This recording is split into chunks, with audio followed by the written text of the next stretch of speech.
with an accident, then immediately the first and foremost diagnostic test we undergone is X-ray. So that gives us the internal structure of the bones, whether they fractured or not. Such an important concept, so we study in crystallography.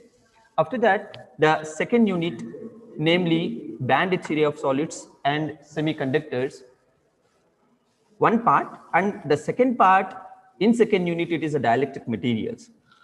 When we talk about band theory of solids, we should keep an atom in mind because it's the basic building block to understand any kind of theories. So atom consists of a nucleus around which electrons revolves, and these electrons in particular energy levels. In case of an atom, the energy levels are isolated or single. Imagine you start joining those atoms, then your energy levels also come closer.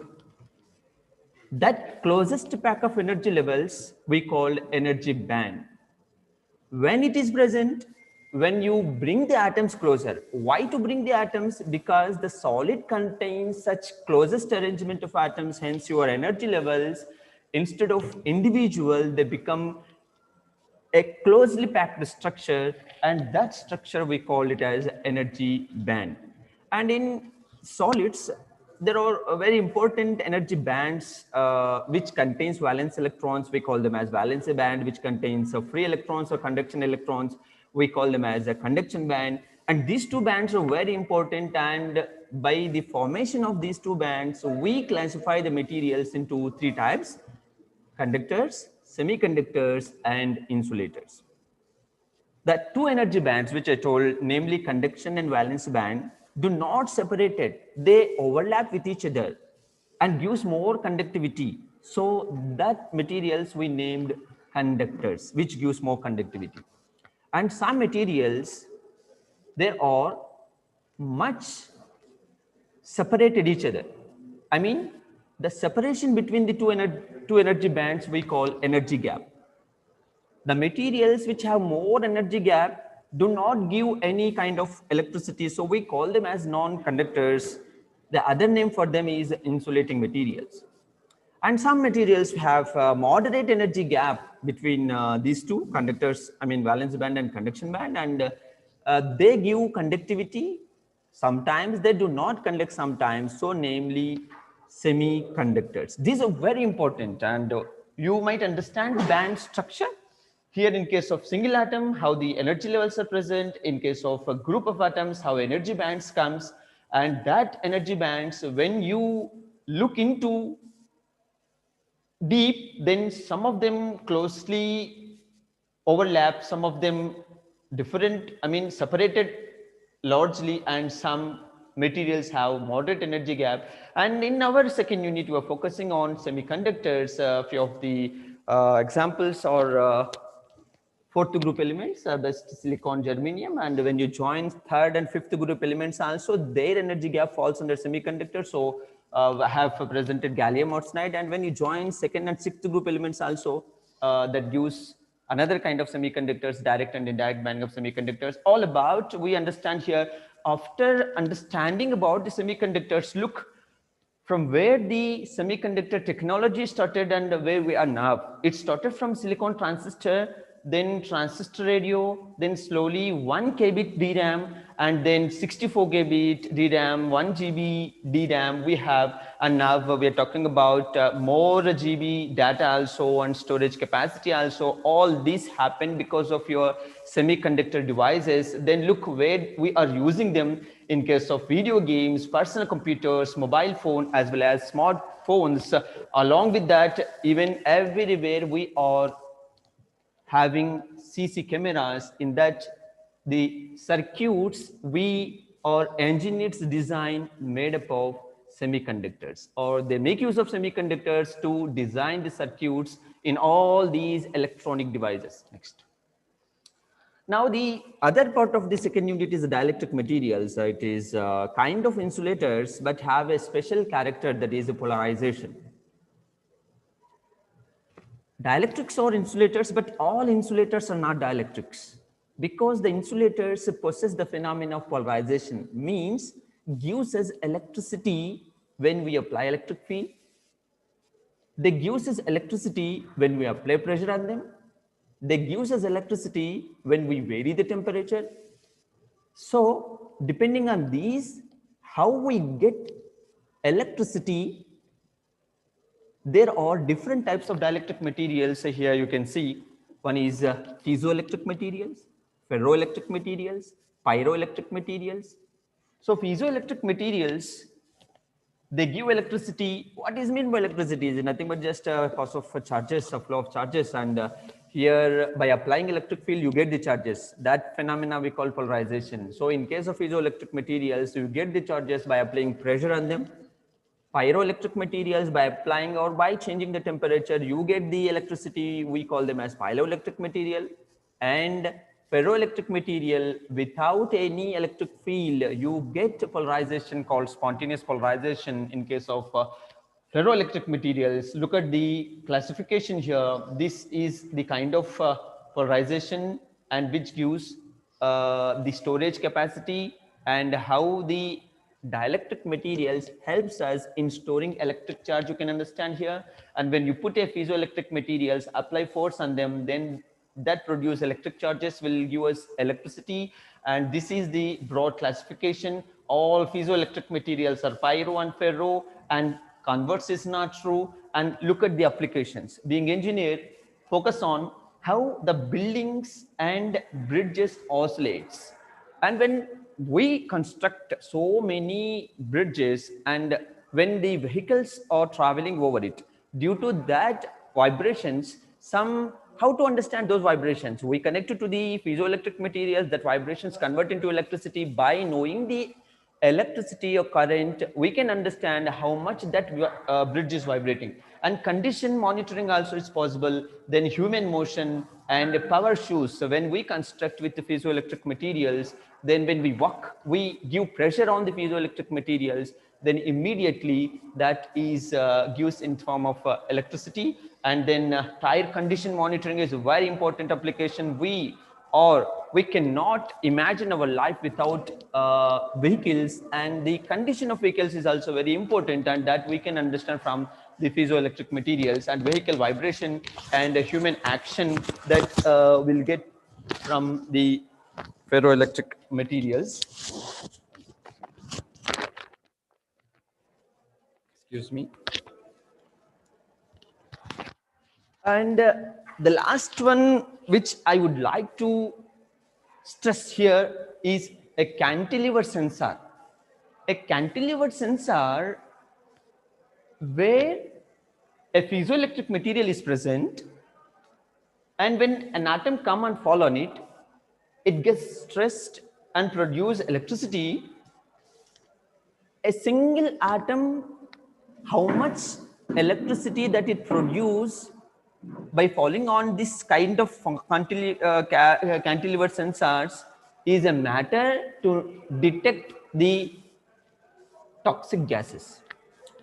Such a kind of applications we have using a barium titanate cantilever sensors, which is a ferroelectric material. And this is the part of second unit I'm telling. Next, the third unit, namely wave mechanics, very important for all of us, including we, because mechanics deals with the study of motion in the objects. And Newton studied the motion of all the objects on the earth by developing his kind of laws of motion. Then Kepler studied the motion of planets, and he covered the Kepler's laws of planetary motion. And there is no object left in the universe. Newton explained the motion of objects on the earth. Kepler explained the motion of planets. So there is no object left. This understanding of objects' motion called as classical mechanics. And we understood almost all kinds of objects' motion, but they are limited to macro bodies. They are limited to macro bodies. When we try to understand the motion of micro objects, the classical mechanics fails. And the failures of classical mechanics you understand in your theory when you come here. And the micro objects which present in an atom, electron, proton, neutron, these particles motion cannot be explained or fail to explain by the classical mechanics. And then the quantum mechanics introduced by the scientist Max Planck, and using the quantum mechanics, we can explain even microparticles along with the macroparticles. That's an important of quantum mechanics. And look here, this diagram clearly explains classical mechanics, which explains the motion of objects of lower or smaller speeds with the bigger sizes, and quantum mechanics explains the motion of the objects with lower speeds but smaller sizes in nano. And the others mechanics is also there which we don't have in syllabus, that is relativistic mechanics, which explains the motion of macro objects with high speeds, I mean moving with velocity nearly or comparable with the velocity of light. And we next going to understand the micro objects motion in high speeds, I mean moving comparable to the velocity of light. So finally, we concentrate here quantum mechanics, which explains the motion of micro objects. According to de Broglie, he said it is not possible to see the micro objects like electron, proton, and neutron. Then he said every moving particle associated with waves called de Broglie waves or matter waves. I repeat again, this is a very important. By just saying this statement, he awarded Nobel Prize. Imagine how strong is his statement and how valuable. Every moving particle associated with waves called de Broglie waves or matter waves, the wavelength of the waves, he told h by mv, where m is the mass of the object, v is the velocity, h is the Planck constant. Then you can see when you are explaining the motion of the micro objects with the help of waves, what the de Broglie suggested, so-called wave mechanics. I will tell you one thing here.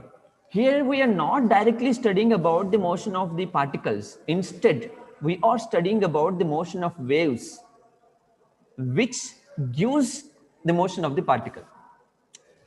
Look here, if a particle is moving, as per the de Broglie, the waves associated with it. If a particle is moving, few waves associated with it. See, the waves associated with a particle depends on the position and its momentum.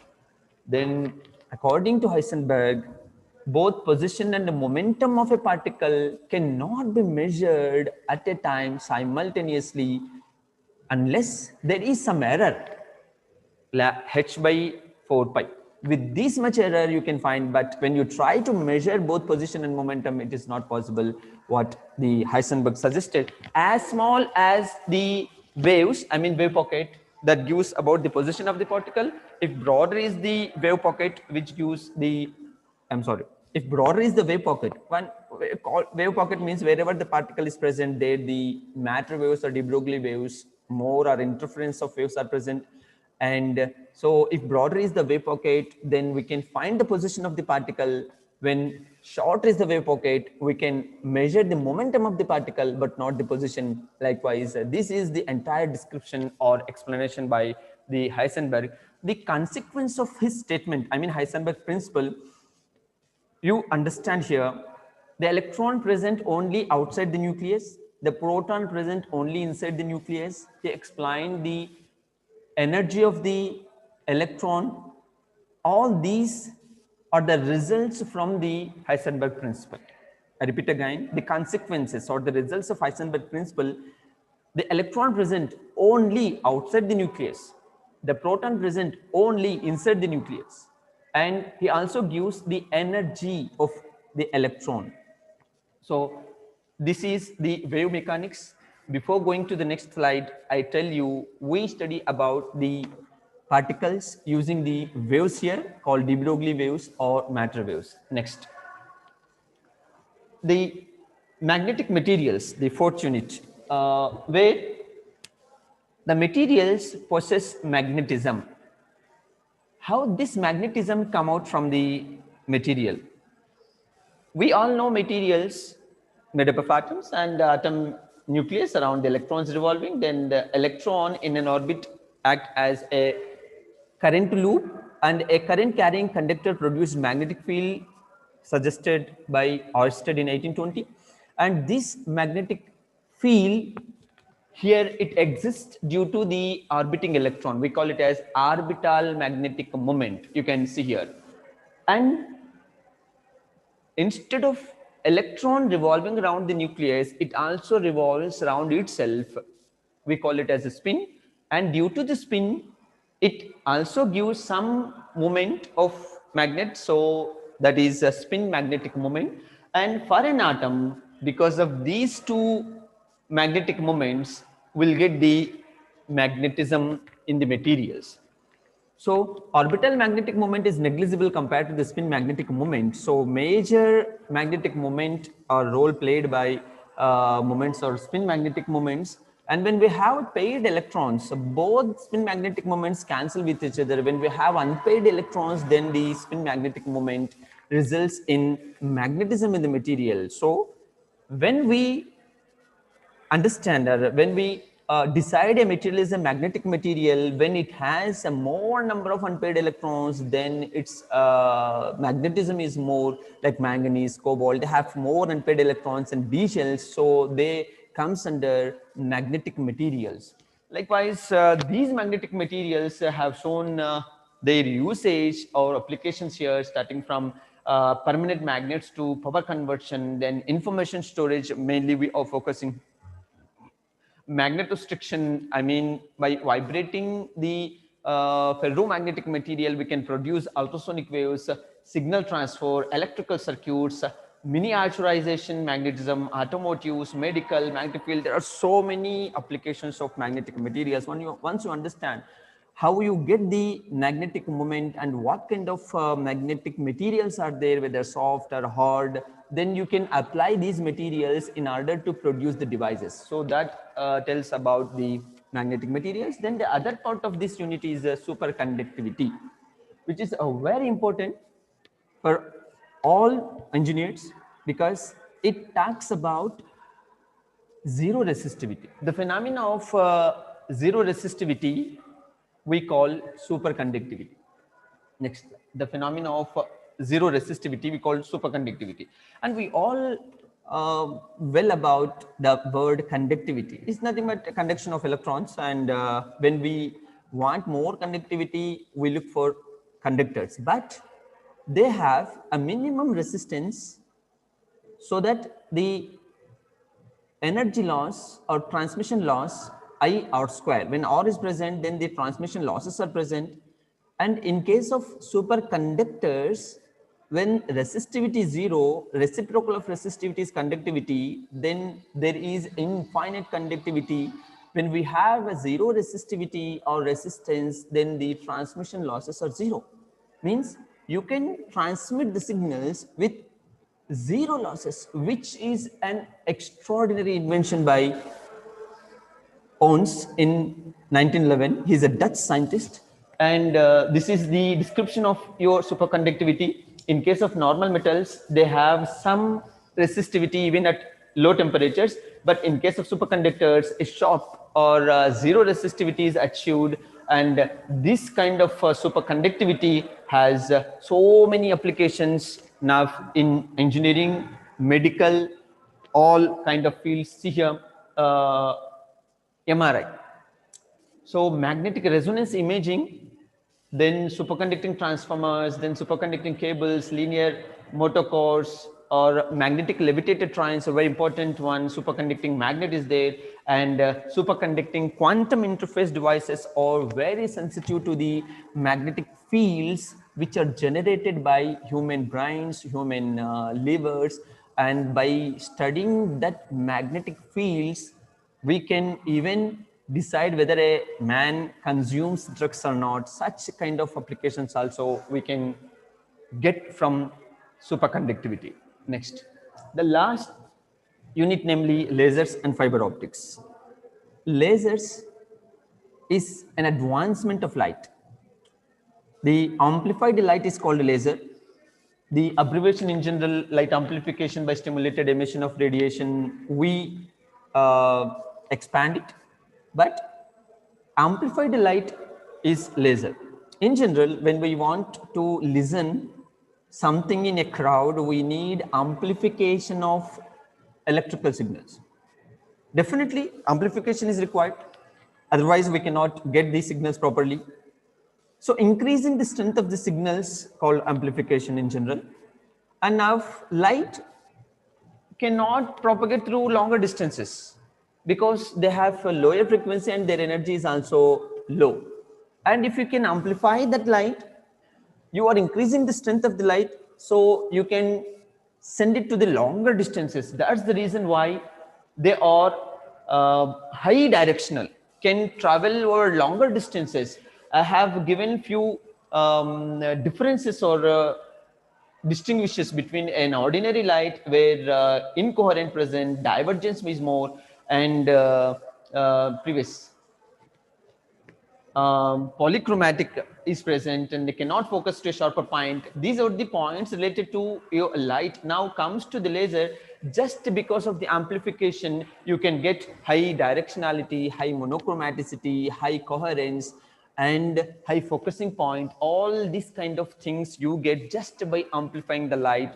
And due to that, you can use lasers in all kind of applications in health sciences, security and defense, and engineering technology like metrology, reprography, also environmental chemical analysis, all kind of very, very important. Bloodless surgery. Bloodless surgery. So nowadays, many of us, when we talk about surgeries, so we'll cut and then many things damage happens. But using lasers, bloodless surgery is possible. That we call laser surgery. So after this, the fiber optics, the last part of the units, that is the fiber optics. Next slide.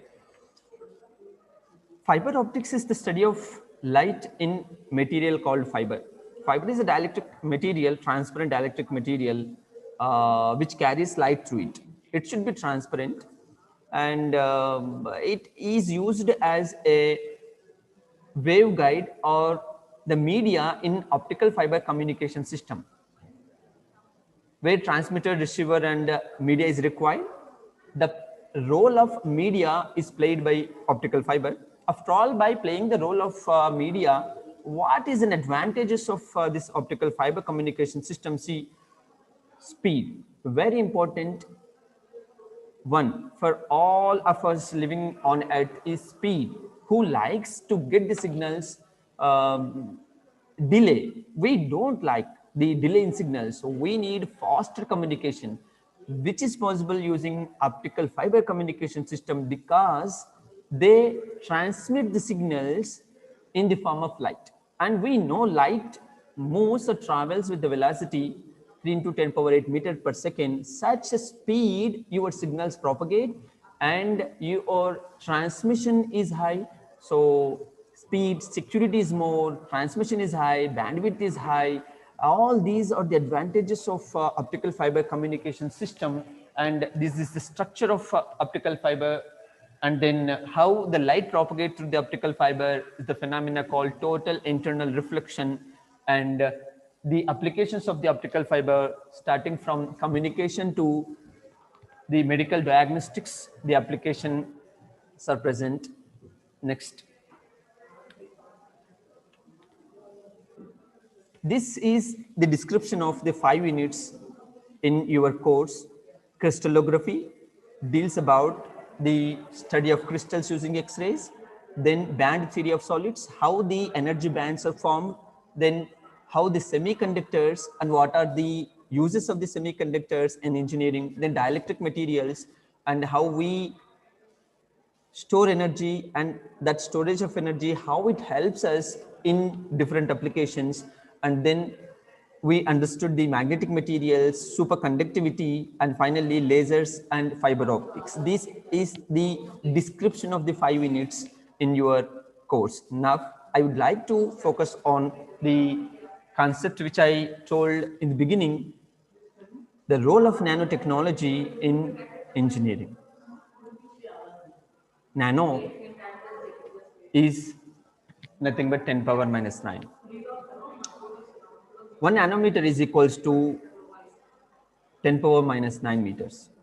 Of course, it is very small. To understand the smallness of the nanometer, few examples you can see here. 1 nanometer is about the length that fingernail grows in 1 second, not in a day, in 1 second, how much a fingernail grow is equals to 1 nanometer. So we are wasting our time. We are wasting hour by hour, day by day. But imagine for every second, there are so many changes in the world that includes the growth of a nail in 1 second, which is equals to 1 nanometer. Keep it in mind. 3 gold atoms lined up are about 1 nanometer long. So you can see the gold and the structure of gold, and how can we know the gold structure? Because I told the crystallography plays the role. Based on the crystallography, the atomic arrangement I have presented there, and 3 atoms, when you place, the length of the 3 atoms lies in 1 nanometer.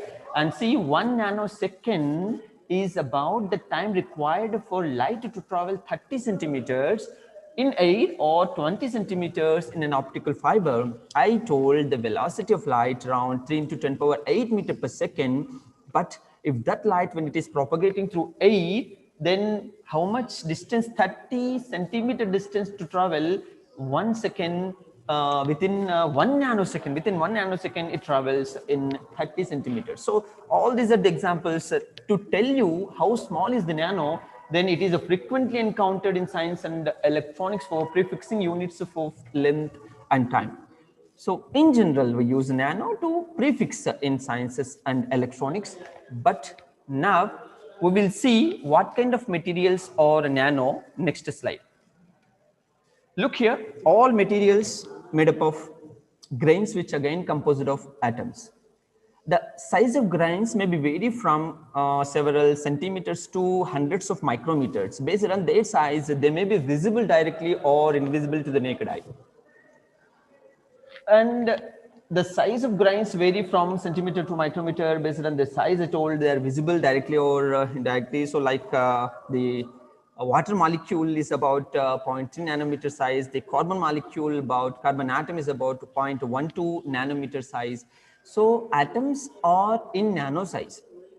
But when you talk about a material, I mean bulk material, it is composed of grains, which again composed of atoms. I'm not talking about the atoms, but I talk about the grains. When you talk about the nanotechnology, the size of grains I introduced several centimeters to micrometers. Now you reduce the size of the grains, then wonders happen, and that wonders I will try to tell you. Before that, in general, in 3-dimensional material, it has X, Y, and Z dimensions, and when you reduce 1 dimension, you will get a thin film. When you reduce in 2 dimensions, you will get a long wire. When you reduce it in 3 dimensions, you will get a small dot. I mean, take a block of material, reduce it in 1 dimension, then how to, in what length we did reduce? The length should be around less than 100 nanometers. If you do, then you will get a nano surface. Then the other dimension, if you reduce to nanoscale always between 1 nanometer to 100 nanometer, I mean less than 100 nanometer, then that material we call it as a nano wide. And when you reduced it to 3 dimensions, I mean length, breadth, and thickness, if the 3 dimensions lie in nanoscale, then you get a small dot. We call it as a nano dot. So from bulk, we can say it's a nanofilm or nanosurface to nanowire, and even nano dot, we call it as a quantum dot. And so the names of materials are 2-dimensional, it's a 1-dimensional, it's a 0-dimensional, it's a 3-dimensional material. So this is how we understand the nano. Whenever any of the dimension lies in nanoscale, then the material we call nanomaterial. This is a general understanding of nanomaterials. I repeat again, this is the general understanding of nanomaterials that tells us if any of the dimensions lie in nanoscale, then we call it as a nanomaterial. But because of these, they are not popular. Because of these, they are not popular. They are popular because of their properties. They are popular because of their properties. Now, let us see how their properties change. How the nanomaterials properties change.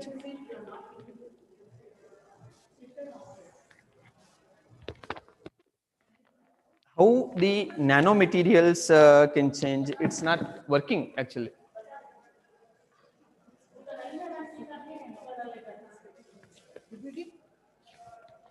It's not working. Excuse me. I won't get it. Let me complete. Let me complete now. So, excuse me. Here, I told the nanomaterials can be defined as if any of the dimensions lie in nanoscale, I mean less than 100 nanometers, we call them as nanomaterials, and they are not popular because of their size, but they are popular because of their properties. Now look at an example, gold. We are fond about gold, are fond of gold, and when it is in centimeter scale or even bigger, it has some properties like its color is yellow, it is in solid state, it's a good conductor. There are some properties of gold. When you reduce it smaller and smaller and smaller size, the properties do not change. Till 1 micrometer size, gold particle remains and regain same properties as that of the bulk gold. I mean, it is yellow in color, it is a solid state, it is a good conductor, it's a good catalyst. All kind of properties they retain till 1 micrometer. But when you go below that, when you enter below that, then wonders occur. This was introduced by the Richard Feynman and told that there is plenty of room at the bottom. I mean, when you start studying below a level of scale, I mean below 1 micrometer, then there are wonders or extraordinary things happen. And you can see what kind of extraordinary things. Color change. First of all, when you go into nanoscale, the color of gold does not remain in yellow, it changes. Which color you get? It is unpredictable. When it is in 30 nanometer, the color is in red. When it is 20 nanometer, the color is blue. When it is in 1 nanometer, the color is purple. Imagine by changing the size in nanometer, the properties do not remain constant, they change continuously. And state change, I mean the solid gold becomes liquid and inert materials act as a catalyst. Example I have presented, stable materials act as combustible, insulators act as a conductors, and opaque substances act as a transparent. Take a paper which is in a mm thickness, and then you start reducing the paper size, then it becomes transparent. That's the interesting thing about the nanomaterials. Finally, I define the nanomaterials, the materials whose properties depends on size. The normal materials whose properties do not depend on the size of the grains they contain. So that makes the difference between a normal material and nanomaterial. I tell you again, the materials whose properties do not depend on the size they contain, normal material. If that materials whose properties depends on size, called nanomaterials. So after these, the definitions I will sit and elaborate by clicking here itself. No, I'll complete. So nanomaterials is the properties whose depends on size, and then the science which deals about the properties, studying the properties of nanomaterials we call nanoscience, and the methods, characteristics, and applications of nanomaterials we call it as a nanotechnology. So the very interesting things to know how the color change, how the state change, how the conductivity change, how the electrical properties change, how the mechanical properties change, all kind of things, how they change. This study gives a science called a nanoscience. And in fact, to achieve those properties, we need to prepare nanoparticles. How we prepare the nanoparticles, there are different methods we use. And once we prepare the nanoparticles, we need to study their properties. So using different characterization techniques, we study their properties.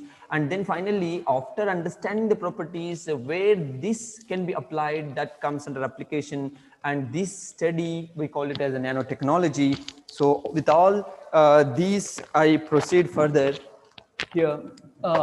One major thing about nanoscience is how the properties change. Factors affecting the properties of nanomaterials is increase in surface area to volume ratio and quantum effects, negligible gravitational force of attraction. So this changes the properties of nanomaterial. These three factors changes the properties of nanomaterial. Now let us first see increase in surface area to volume ratio.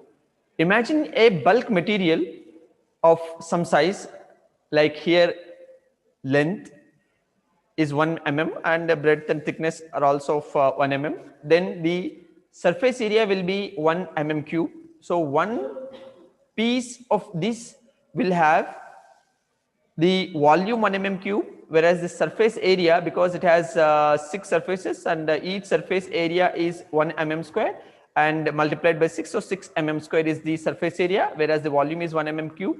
Divide it into 2 pieces, same volume. The volume remains same, but the number of pieces is 2, but the surface area increased to 8 mm square.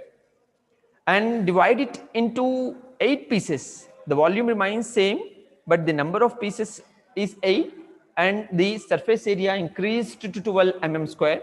Likewise, as small as the size of the particle, that much is increase in surface area. Increase in surface area increases the more number of atoms on the surface of the material and changes their chemical and physical properties. They are very actively participate in chemical reactions and hence their chemical properties change. They act as a very good catalyst. Even the inert materials I told, which do not involve in chemical reactions, act as a catalyst which increases the rate of reaction. Such kind of changes you can see once just by reducing the size. Here I am not reducing the size of the atom which already in nanometer. I am trying to reduce the size of grain. When I talk about grain, cluster, particle, all comes under this size, size reduction, and then quantum effects. So here, when you reduce the size of the particle, the energy bands or the structure of energy bands changes. I told already about the formation of energy bands in solids, because when atoms come closer, instead of energy levels, energy band comes.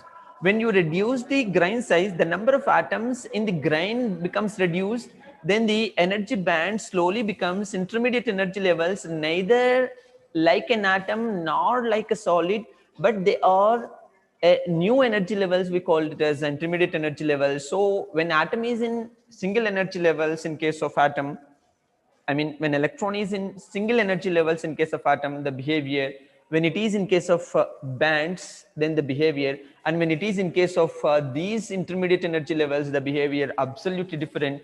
And the change in the behavior of electron in these materials changes their electrical, optical, and magnetic properties. This change of electron behavior, we call it as quantum effects. And this is bulk material energy levels, and then when you are reducing the size, then the energy levels changes. And in case of nano dots, a single you can see the single energy levels. And now that tells about the nanoscience, which is a science to study and understanding the properties of nano materials. Now how we prepare that nano materials here, there are two techniques we approach, that is a top down technique and the bottom up technique. And top down technique is a very simple, which our ancestors also used to take a bulk material and then grind it to get the small sized particles of nanometer size. And bottom up approach take precursor containing molecules or atoms, atom by atom, you start adding, then you will get the nanoparticles. One is taking a bulk material to produce a nano top to down. Other is by taking a small atoms, arranging them by using a formulation of ions, radicals and electrons, by some ionization by energy. So you can get the nanoparticles. So there are different techniques under top-down like ball milling, sol gel lithography comes under top-down approach, and in bottom-up approach we have plasma etching and CVD techniques.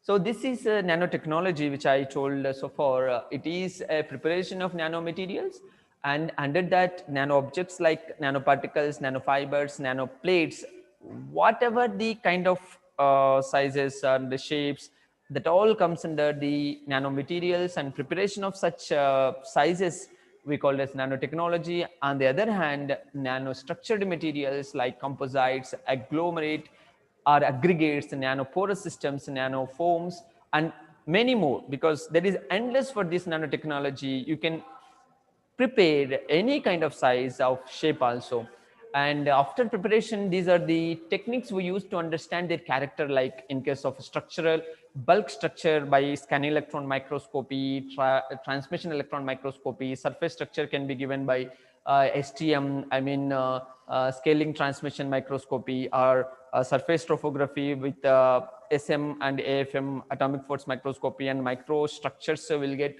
from these techniques. And apart from these, the compositional characterization will be understood by using this technique. You try to understand there are different kinds of techniques to know the characteristics of nanoparticles, and now this is the time to understand where we use this nanotechnology.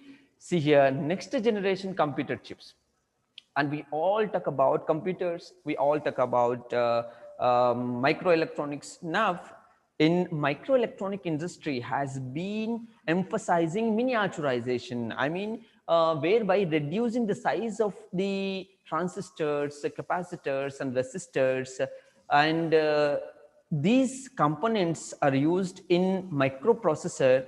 So when you reduce these components and prepare the microprocessor whose whose speed can be increased much better than the processors which we have at present.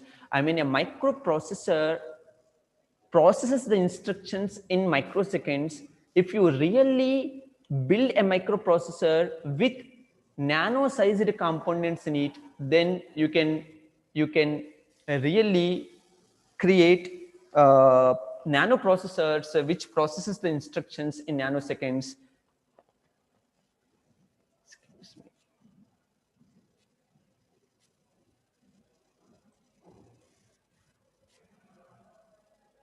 Excuse me.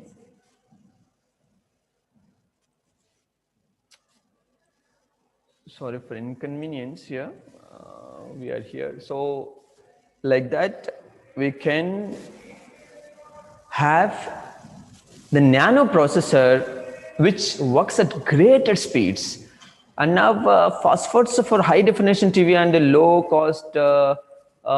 cost flat panel displays. Of course, the resolution, who don't want? We all look for high resolution, want to see the objects separately at far distances also.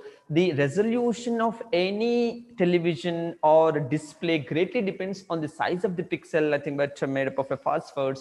And these phosphors glow when an electron beam comes and falls on it. And the use of nano phosphors is envisioned to reduce the cost of these displays, so as to render high definition televisions and personal computers affordable to be purchased by an average household also, apart from increasing the resolution. So then high energy density batteries. Conventional and lithium and batteries nowadays are using almost in all applications, that includes automobiles, computers, smartphones, laptops, electric vehicles, toys, watches, whatnot. So there are so many devices we use lithium and batteries, and that includes electrodes. If that electrodes prepared by nano structured materials which has a porous like nature, and the intercalation deintercalation will be more effective in case of porous nature particles, and can be increased the energy density, and hence can be increase the lifetime of the batteries also, and will be used for electric vehicles. Now The other is longer lasting satellites, and of course satellites are in defense and in civilian applications. So we are using the satellites, and where this rocket launched the satellite, and igniters we use whose lifetime can be improved using nanocrystalline tungsten, titanium, dibromide, copper composite materials. And then the other application of nanotechnology is large electrochromic display devices, where the displays can be, or I mean the color of the displays can be changed by applying the voltage, and the resolution, brightness and contrast of these devices can be improved using nanomaterials. And automobiles with a greater fuel efficiency, that is possible here. So the engine cylinders, I mean we call it as the liners, are currently being envisioned to be coated with nanocrystalline ceramics so that they retain heat much more and results in complete and efficient combustion of the fuel in case of automobile. To use of fuel, and a greater fuel efficiency is possible. And apart from that, in different fields, the nanotechnology here, I have put a slide, and you can see in case of bio, in case of the biotechnology, and apart from that, there are different or various fields are present. And with these, I conclude my presentation. In conclusion, I have given a brief introduction about the department, the list of faculty, then the brief about the course includes 5 units, then a presentation on role of nanotechnology in engineering. So apart from the other fields also, with these I close my presentation. Thank you for your patient listening, and there will be a quiz after the second presentation. Try to answer the quiz, which includes 10 questions on nanotechnology or nanoscience I have given, and you can easily answer them, and you try to answer the quiz on nanotechnology.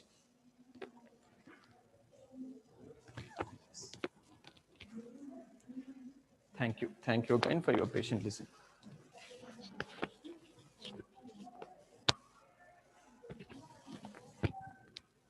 Now, if I hand over the mic to the coordinator of this induction program. Thank you.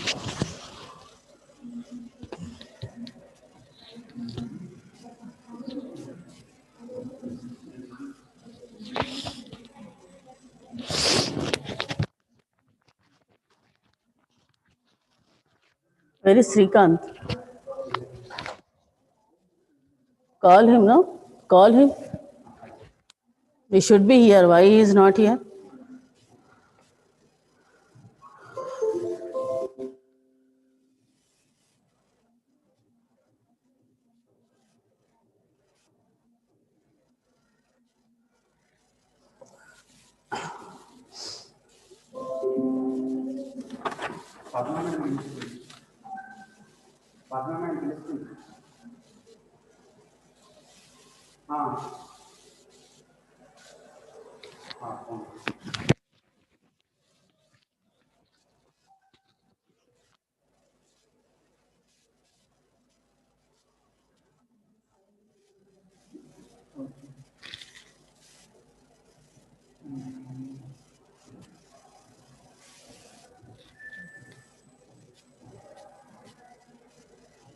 Sir, you leave.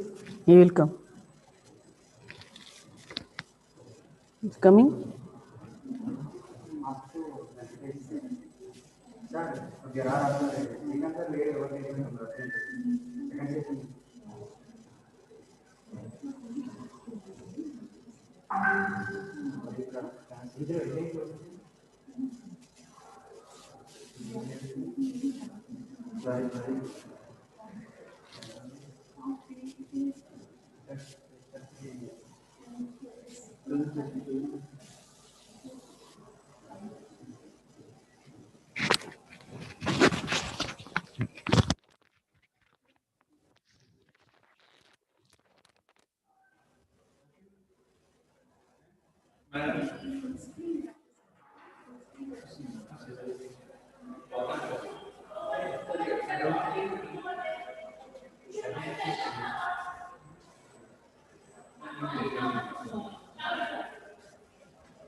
Sir, you do later. First live telecast. Actually, I do later your business. Live telecast now. Is it visible? Am I?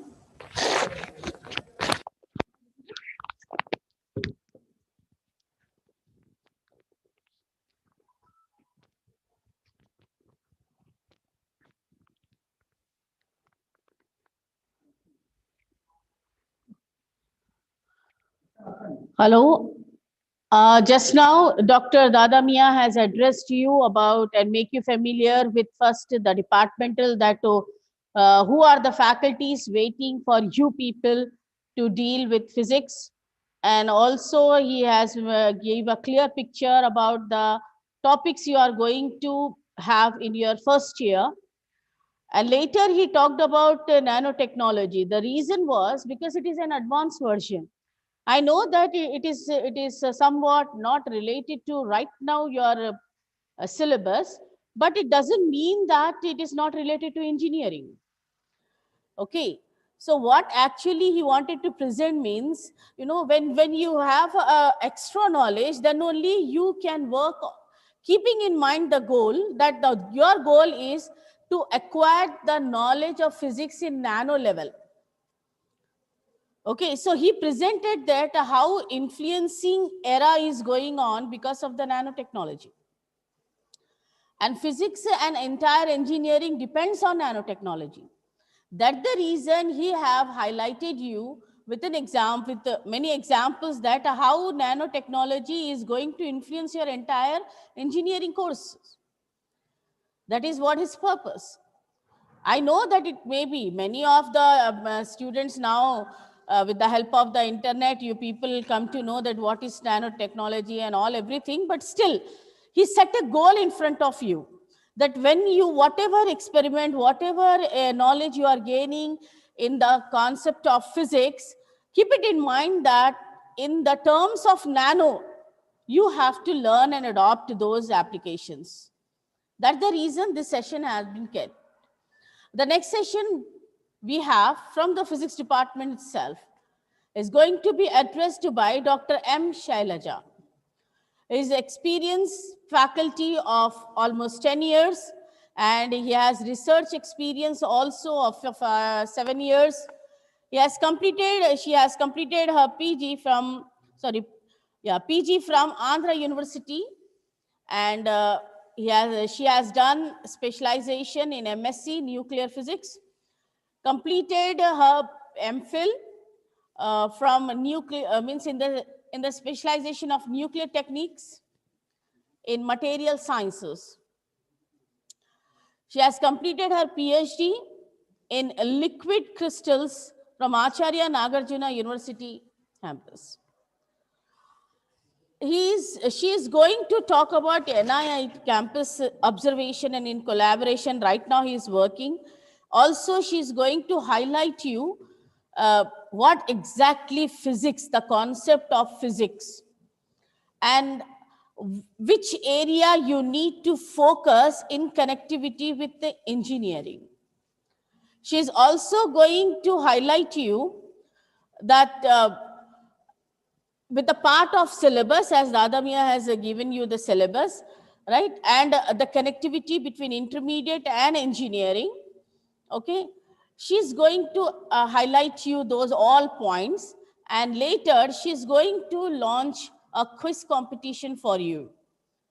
So let's begin with the next session. I request Dr. M. Shailaja to address the gathering. Thank you.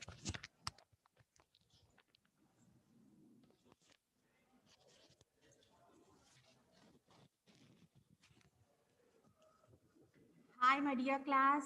Hope you understand very well about the speech of this Dagamia sir. And now I'm going to discuss with you about the physics for engineering. Okay. In this, we will discuss about the concepts of physics in your real life as well as in your engineering background and how it is useful for you in your future career. Okay, just and after the conduction of this, after this session, I'm going to conduct one quiz regarding this. And if you listen to my lecture, Definitely you'll be able to answer all the 20 questions I'm going to conduct in quiz. Okay? Yes. Let us start the session.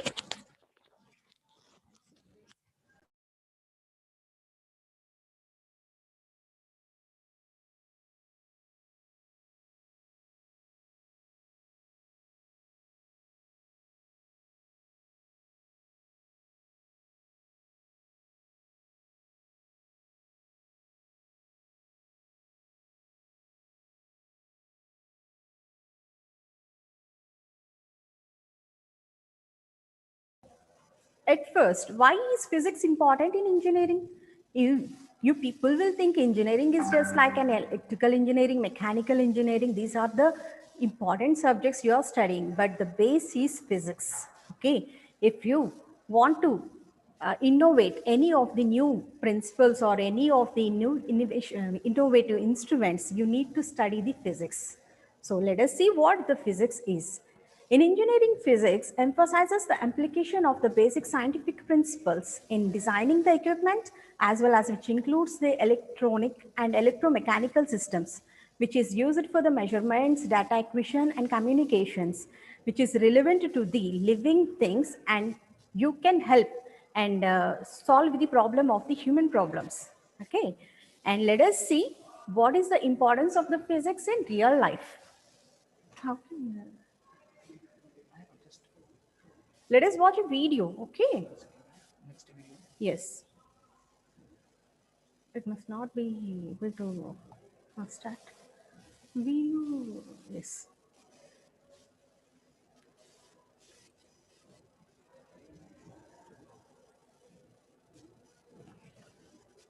Yes. It is not running.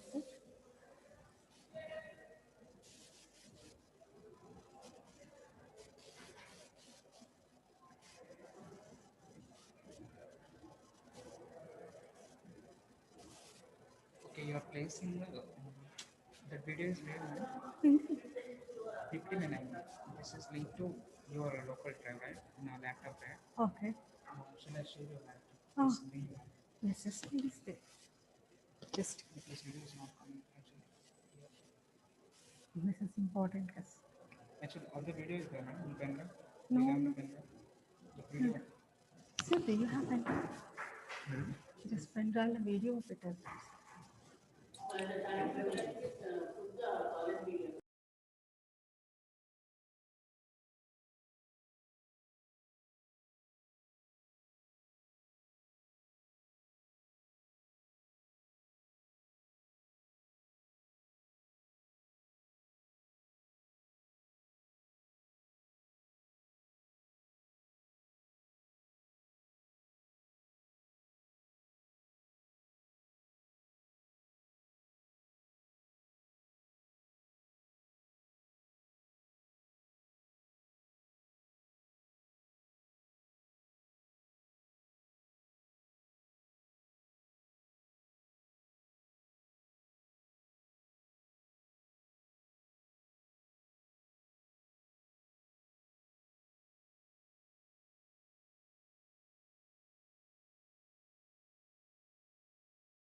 We are arranging some videos.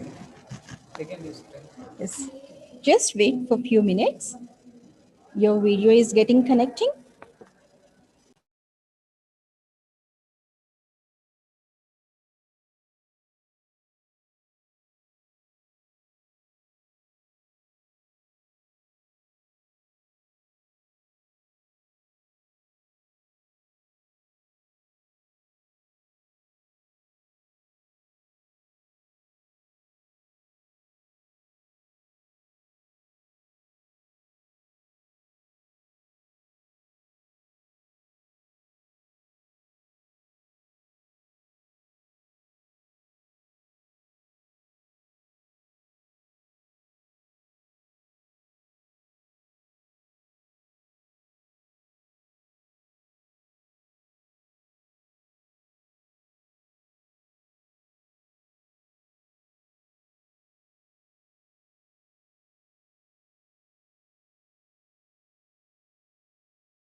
Start చేసామంటారా? Students, sorry for the delay, and there is a technical problem aroused here in connecting a video.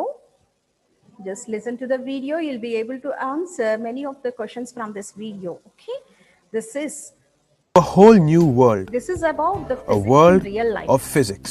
Now we are entering into the physics world. Okay. In this beautiful And we planet know that we that call we are Earth, living on a there are a planet, lot or of what we interesting call it events as that an take place. Earth. Okay. These And events are on around the us, Earth, which we Declan? see, or do, or experience almost regularly. At some point in time, or do, or experience almost regularly. It's not it. At some point in time, Okay, sir. Ah, yes. Yes. So now we are entering into a new world. That is what we are living on the planet, what we call is Earth, and many events occur surrounds us in the Earth. Okay, sometimes we will see the events, and sometimes we will do the events, and sometimes we will experience the events. Okay, I mean just like thunders, and we are moving on a roller coaster. We'll express. I mean we'll feel the gravity. Okay, so at some point of view, definitely you will get a question, and you'll be very curious to know about the what is happening here, and what is why it is going on like this. The only answer is the physics. Okay, so why it is moving like this? Someone is controlling. Move అయిపోతుంది sir, move అయిపోతుంది సడన్గా వెళ్ళిపోతుంది ఎక్కడికి వెళ్ళిపోతుంది. కింద ఏదైనా pad ఉందా? Yes. That's it. Yes.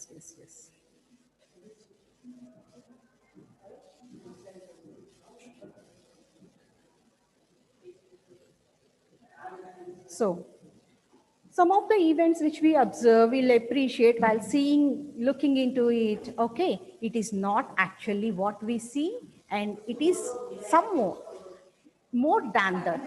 Okay.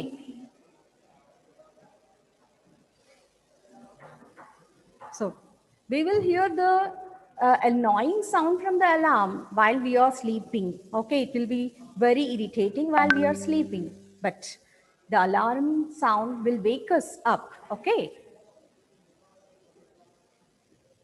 So the reason behind it, the sound principle and its propagation. And not only this, with the use of these sound principles, it is useful in the medical field, like ultrasonic wave sound, and we can find out the depth of the sea, etc. by using this principle. We cannot see the sound, but we can perceive and or hear the voice of the sound, hear the sound propagation waves. Okay, what the physics will do in this sound? What the physics is doing so means it is the source of the sound, where it is coming from, and how it is propagating up to our ears, and the properties of the sound. Okay, if we study all these things in physics basics, you are able to innovate many future emerging technology equipments in near future. This is all about your sound. And we need to know all of these 10 topics in your daily life, which will experience at our home, or we are moving it outside the stations.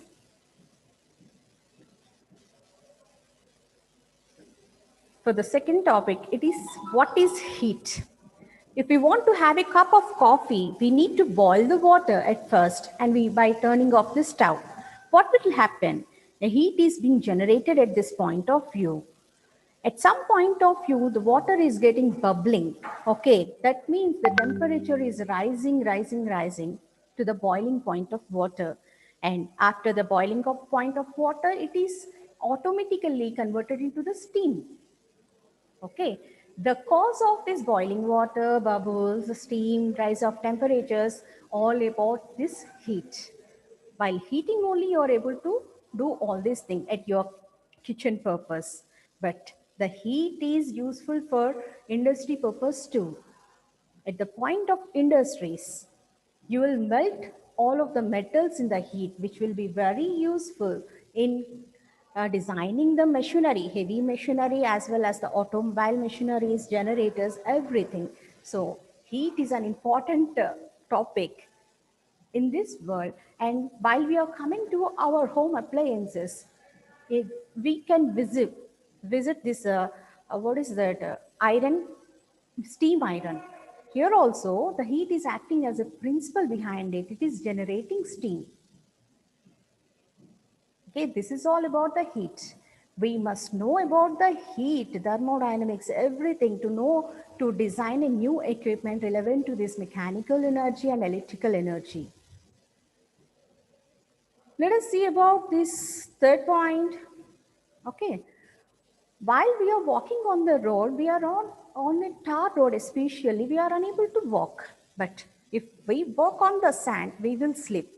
The reason behind is, okay, the resistance appears, the resistance in between the tar road and the sole of this shoe is very high.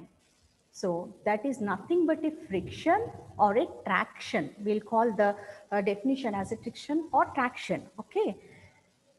By using this frictional principle, we are able to do a miracles in this new automobile engineering. That means we can design the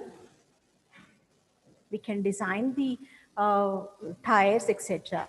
But if we are walking on a road while we are weaving with your, calling with your friends and chatting with your friends, if you come across any of the banana peel, what happens to you? You will get definitely slip over there.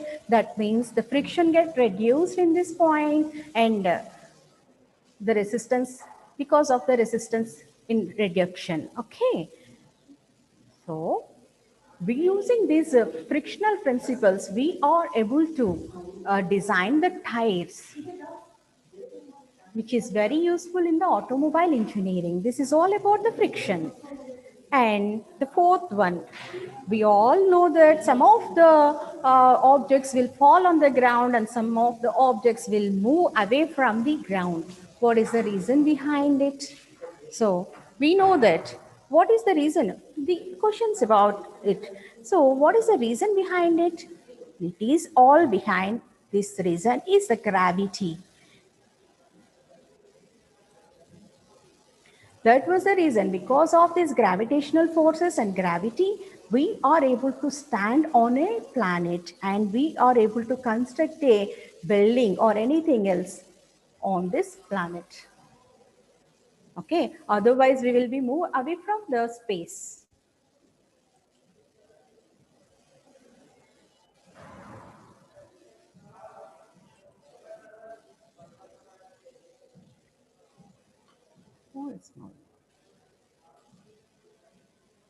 But some of the objects will move away from it will flow in the air and move away from the ground. What is the reason behind it? We all know that air is a very light particle. It cannot be influenced by the gravity. And more than less than the air gravity is in density, there is an helium gas. If you fill the balloons with helium gas, it will move away from the ground, okay, and moves towards the sky. So it opposes the gravity, the principle of gravity. So using this principle, the astronauts are using the mimics in the space. And not even that, the gravity was first introduced by whom? The known scientist is Sir Isaac Newton. He found the principle, laws of Newton, the laws of gravity, okay?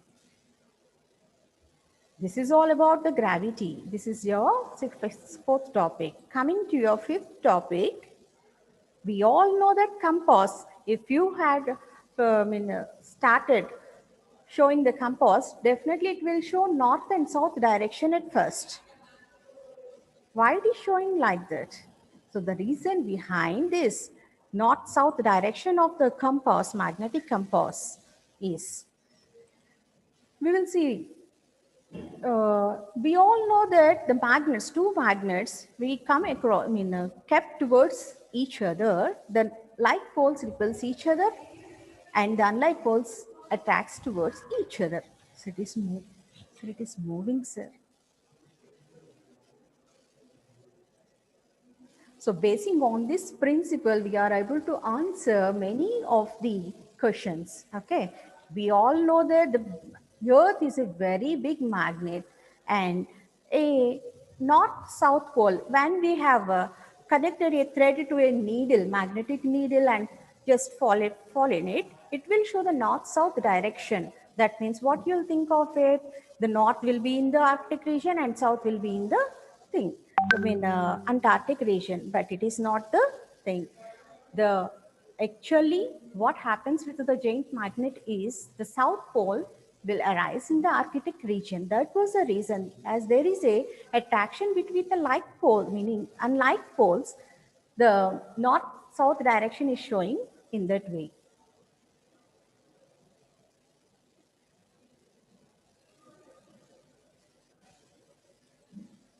So using these magnetic materials, you are able to construct motors, generators, everything in it.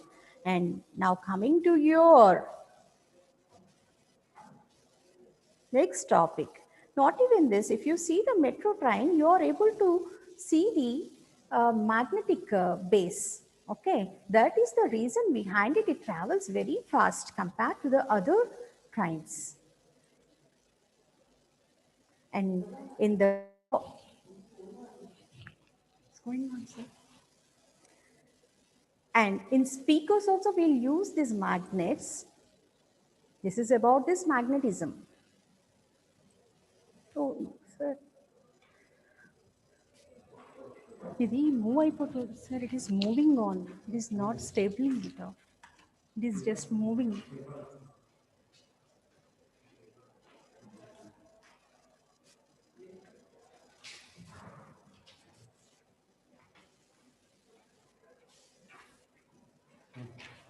Yes, sir.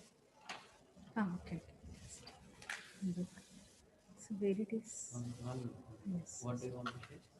So a video, sir, a video. After this video, we'll start this one.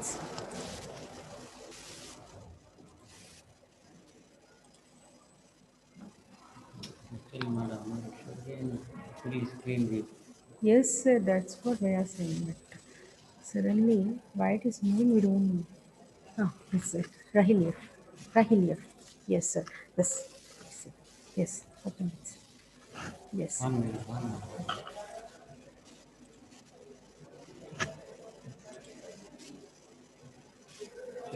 Yes.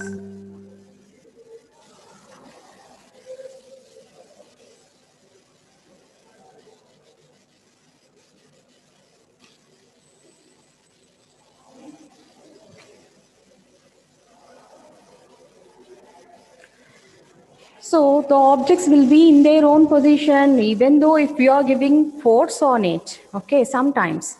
So that, see the technique behind it in your daily use.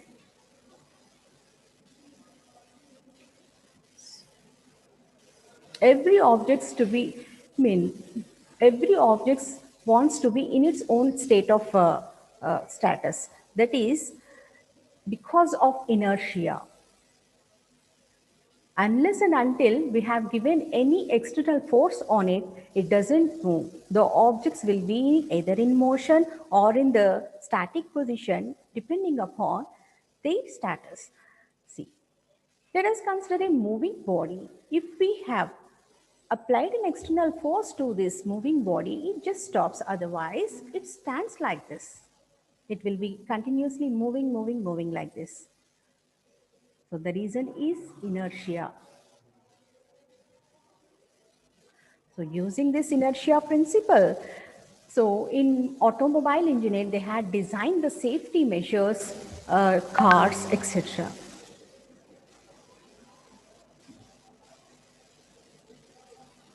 Let's coming to this seventh topic. So after looking into it, sometimes we will push the door and sometimes we will pull the door. Here we are applying the force on it. If it is very heavy, we have to apply much force on it to open the door, right? In our daily activities, what happens while we are brushing? We are applying some force while we are brushing on your teeth. And if you want to operate the computer, we are applying the force on the keyboards. As well as if you want to talk to somebody else with your cell phone, we need to apply a force on your cell phone. By knocking the switches and all. So depending upon the instrument, we are applying a force. Application of the force, whether it is very high, slow or moderate, everything, it depends upon the application purpose. So in our daily life, if you consider the human body, while sneezing or coughing or the flow of the blood, sometimes some people will say it is having blood pressure, everything it is happening. Okay, that is because of this pressure or force applying on this body mechanism. So the force is nothing but exertion of the pressure on some other body. If you are pulling, between the two different objects, the force is being exerted. The pressure is being exerted. We'll call that topic as a force.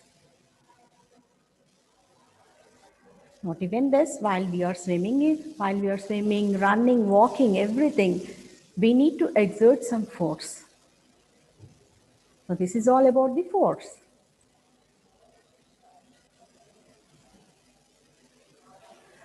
Coming to your daily activity in the cell phone, that is daily activity using this. Without this cell phone, you are unable to live even. So in this, we use the battery, and the battery is being connected to a switch directly connected to the current. Okay, how it is acting? The flow of current makes the battery to get it charged, and the working of the cell phone depends upon this battery.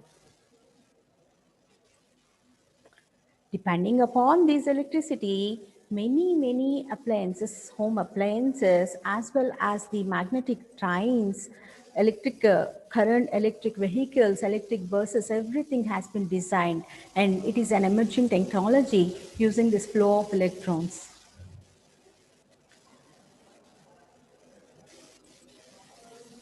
Not even this, every human body generates electricity. Do you know that? Our body is filled with many kinds of cells, okay? And those cells are very much invisible to our human mind, naked eye. That is nothing but a bioelectricity. Sometimes you will feel very shocking. So that is because of bioelectricity generated by our human body.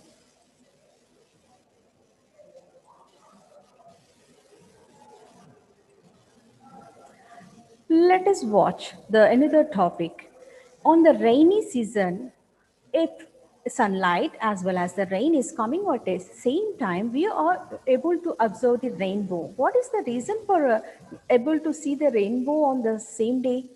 Because a white light is being dispersed into 7 colors.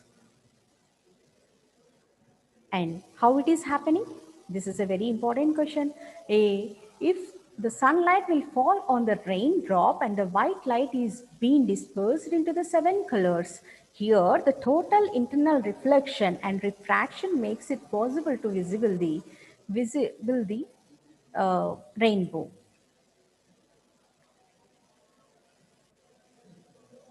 Not even this light is being used in LEDs, your functions, everything, the light is being used. The advancement of the light is being used in the laser technology. This is all about the light in your daily life.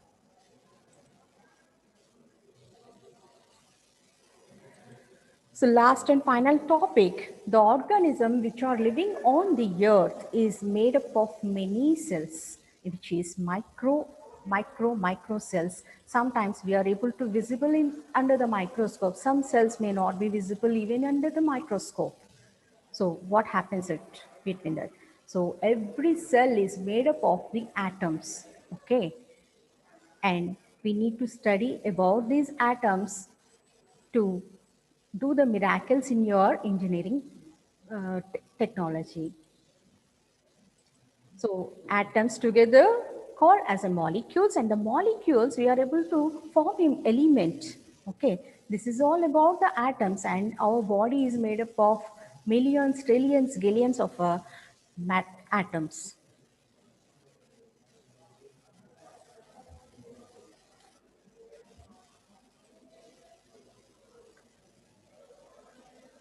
So can we define the physics now? After looking into these all 10 events? So the physics is a definition generated from the Greek word and called the nature. And the physics means the knowledge of the nature. Don't get scared with the physics as it is just seems to be like a mountain. But after climbing over the top of the mountain, you are able to see the knowledge of physics, and you can be very happy to innovate the new things in your physics with your physics background.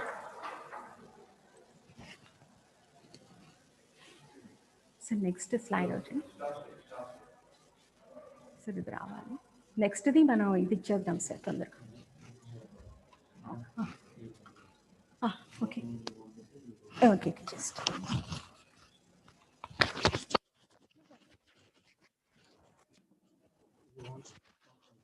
nothing. Still some presentation is there, sir. Actually, it is not in my control. It is moving back and forward. Yes. Yes.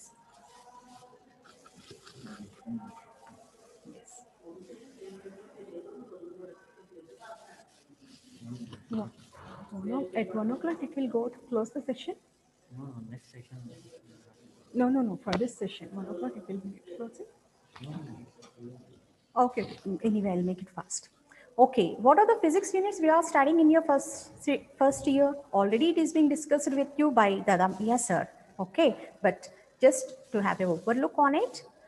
In your first unit, you are able to study crystallography. In the second unit, band theory of solids and semiconductors, dielectrics. And your third unit, you are able to look about the wave mechanics. And in the fourth unit, magnetic materials, lasers, and fabric optics in the new fifth unit. Next. So what is a crystallography? Let us see. If you see a structure of any of the crystal, so it is made up of many of the atoms, and the atoms is being bonded with some bonding angles like that. Okay. So if there are any defects in that bonding angle, we are able to notice it. We cannot notice it with your naked eye. So the defects of the crystals, the bonding between the atoms and the loss, and how can you identify the molecules in it, we are able to see in this crystallographic method.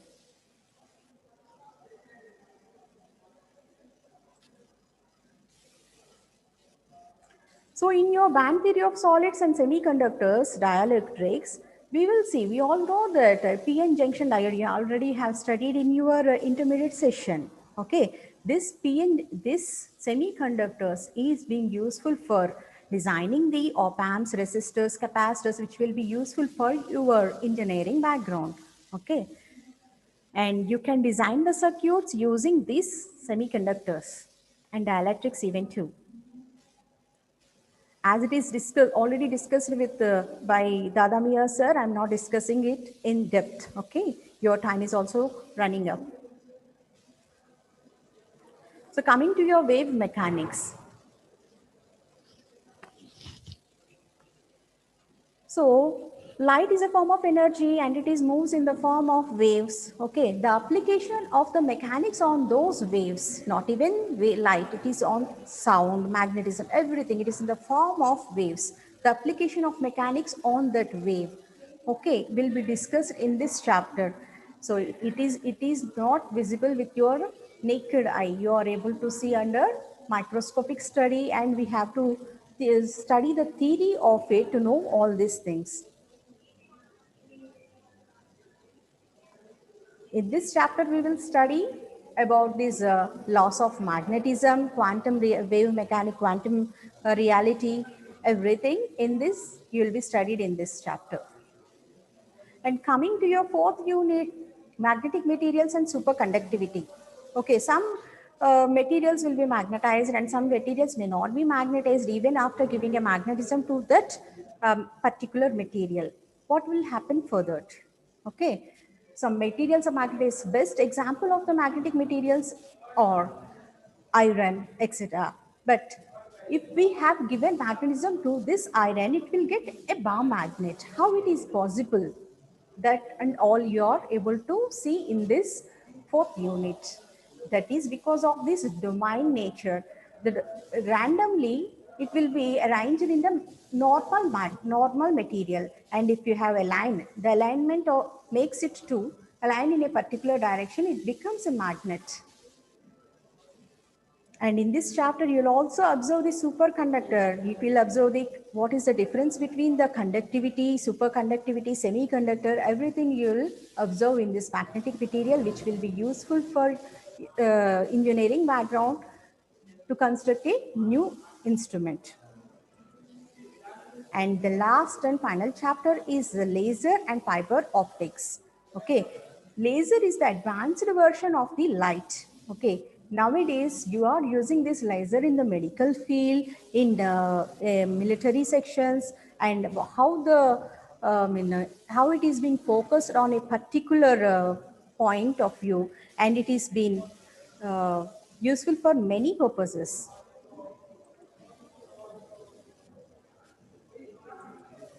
Oh no, sir, వెళ్ళిపోతుంది ఒకసారి. Okay sir, నాకేం తెలియట్లేదు ఇక్కడ problem వెళ్ళిపోయింది sir.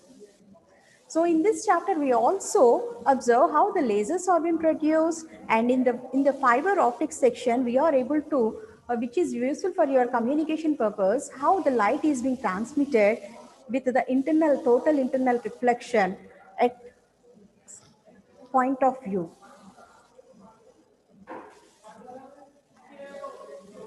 Now we'll see how the topics designed for the career as engineer. Okay. See, if you want to become an electrical engineering, the physics is the most important part to discuss. Okay, you need to know. Just let us see about this motor. It depends upon the principle of the magnetism. Okay, you without knowing the laws of magnetism and the properties of the magnetism, you are unable to construct a motor. And it is an optical fiber. Optical fiber is being used in the communication purposes, and it can transmit the energy to a long distances without any energy loss. So you need to study about the fiber optics, which is generated in your fifth unit. And in the communication purpose, RF signals, everything is being generated. RF signals, everything is being generated in this topic. And coming to your home appliances. Okay, let us take an example of this washing machine. If you keep a load in the washing machine, how much load it can be able to accept, and how much water it can be accept, and how much it can turns in the with force, turns off with force. Everything that depends upon the laws of physics.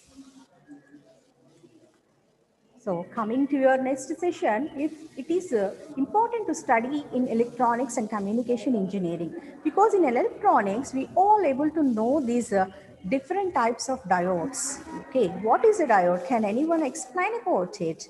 That is, it converts an AC alternating current to the direct current. By using this principle, we are able to do a miracles in electronic section while constructing a circuits and all.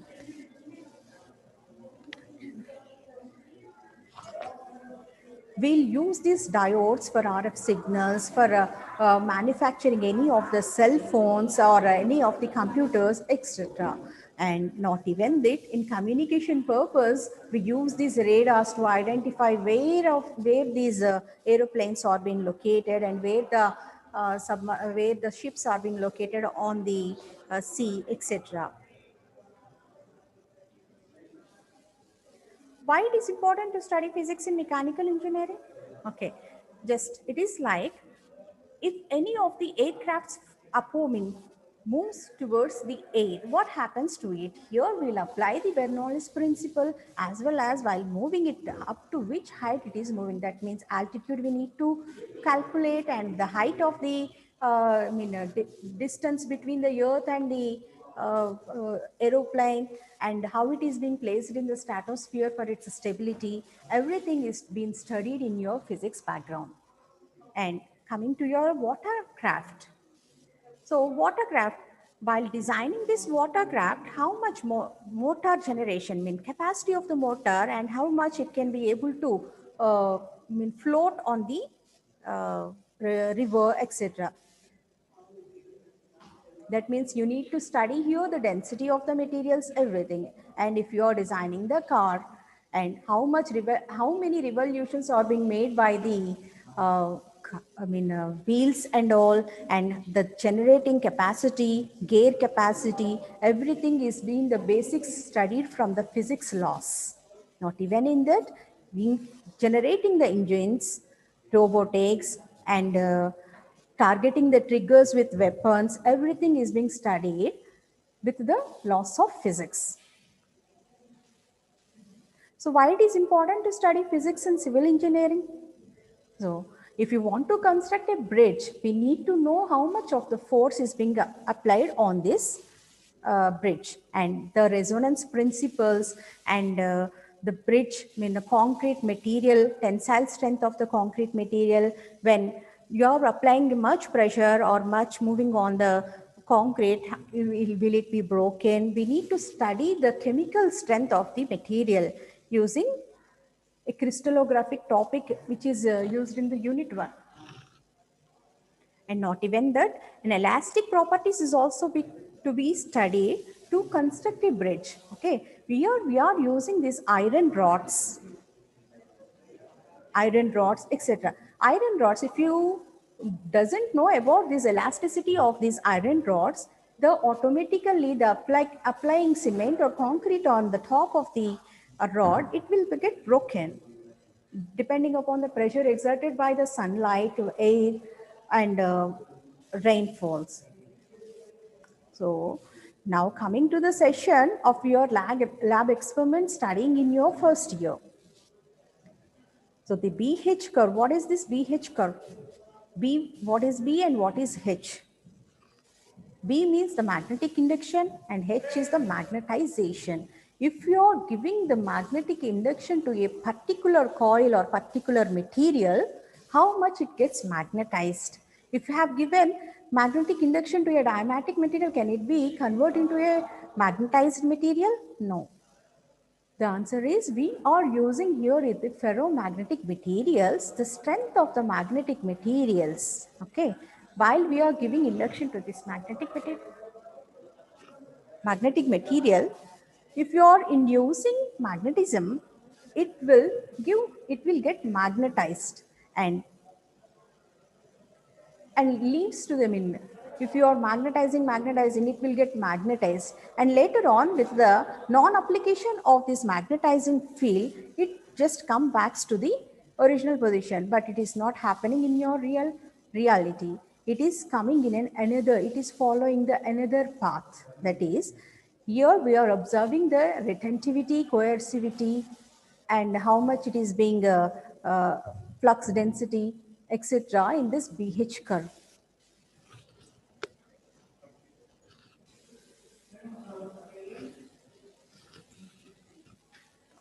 So in this, you are able to study many of the topics. We'll discuss clearly in your regular sessions. Okay, optical fiber is one of the experiment. We'll discuss it later. Now the time is very short. We are unable to continue. Solar cell, PN junction diode, energy gap, torsional pendulum, Hall effect, thermistor, and dielectric constant. All these experiments are being studied in your regular session, and we'll discuss it properly and very clearly in your regular lab experiments. Okay, this is all about the end of this session. And now we are going to conduct the quiz. If you are able to answer this quiz, you will get the certificates after attending the college.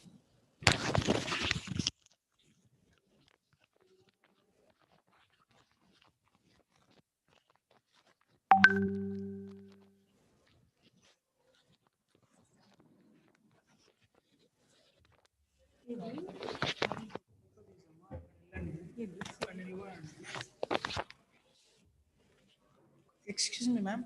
1 minute. What?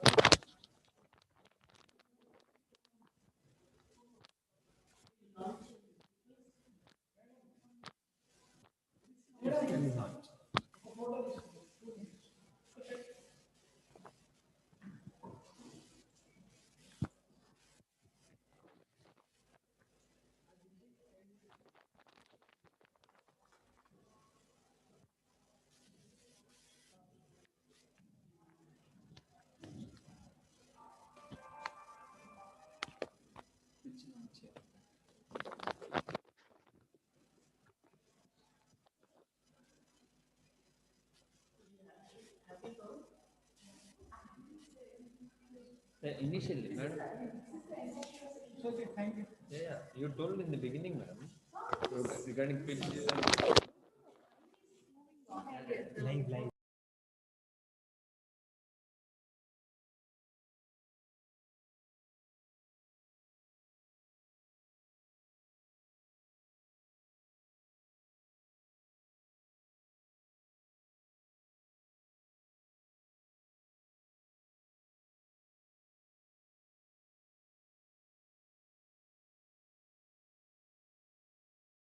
In your life. Okay, it is very, very easy. Try to answer all of the questions.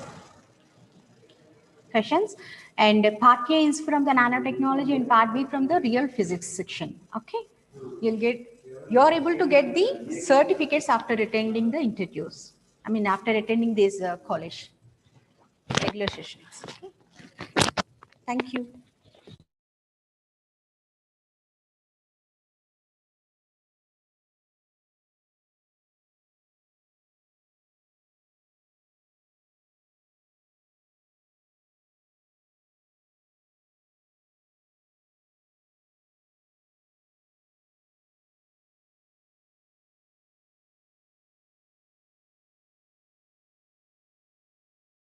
Need to answer this quiz. Banu sir.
Hope you have got the idea that what physics. I think that the madam explanation make me realize that every aspect related to life, right? Not only engineering, but every aspect, what type of living you are living now, life you are living now, is related to physics. I came to realize one more thing also, that if you want to invent something or if you want to know something, the first step is you must have thorough knowledge about physics, that what physics applied on that application or the device or the environment, everything. She has explained with the help of all photographs that in every aspects of life, okay, physics is related. Thus, I hope this session was very much informative for you. Let's move to the last session, which is about environment, which is very much necessary. Let me tell you, students, that along with the core subjects, okay, physics, chemistry, PPS, BEEE, and all everything, okay, you have certain mandatory courses. You have to write exams about it. The reason of keeping those mandatory courses is to make you familiar with your surroundings, especially like India or Hyderabad, and also that what culture you are living in it, the background of your culture, means everything about your country, your society, okay, and also surroundings. So AICT has kept a few mandatory courses. So let's move on to have a knowledge about environmental science, which is going to have for you in first year. And this is going to present to by B. Ekashila. She is assistant professor of civil engineering, and she's going to deal the subject, and she has completed her BTech, BE from CBIT. She has experience of past in teaching in engineering, and she has started her career here in Lord's Institute of Engineering and Technology. And she have given 100% result about the subject of civil engineering related. And what else? Let's have addressing by her on environmental science. Please come and address. Ekashila madam.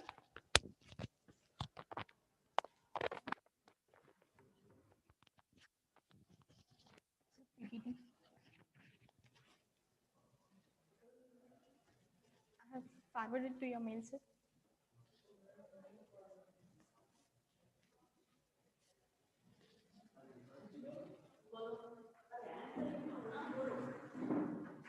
Sir, PPT. Wait, sir.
Okay.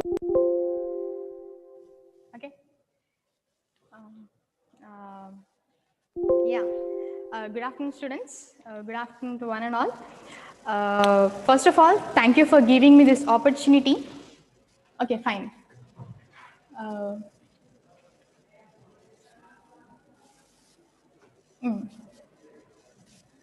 Okay, first of all, thank you for giving me this opportunity to introduce myself to you through this seminar. And it is my pleasure to introduce myself, Sangam Ekasila, working as assistant professor in civil engineering department. Coming to my profile, I completed my BA from CBIT in 2015, and I completed my ME structural engineering from Samskriti Engineering College, completed in the year 2018, and I started my career from this college only, that is Lord's Engineering College. So first of all, I'm going to give a lecture on the topic environmental science. Okay, see, I'll try to give a glance over the subject. I will try to give a glance over the subject. I'll not go in depth of the subject and make the session boring. First of all, let me remind you this. I'll not go in depth of the subject and make the session boring. Okay, so we all are, like all the living organisms are connected with the environment, isn't it? We all are dependent on the environment. So it is our responsibility to take care of the environment. Like we need to protect the environment like a child in the mother's womb. Are we protecting it properly? Are we doing our job perfectly? No. That's the reason we are facing the consequences at present. So, to bring the awareness for the present and the future generation, this subject is added in your curriculum. Okay, so it's like in a small way, it's like a tribute to the environment. That's the reason this particular topic is added in your curriculum or the academic calendar. Okay. Finally, so I'll just like notify the importance or the significance of the subject, why it is added in your curriculum. Okay, so let us go to the topic now.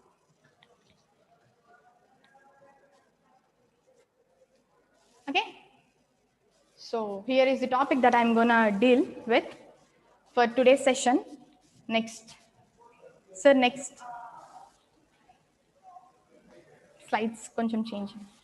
Okay, so coming to the environment, first of all, what is environment?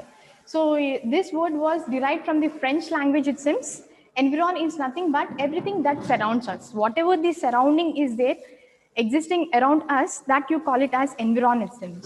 So finally, environment is the area in which we live. Okay, so it was derived from the French language, it seems. Next. So coming to the environmental studies. Environmental studies is an interdisciplinary subject examining the interplay between the social, legal, management, and scientific aspects of the environmental issues.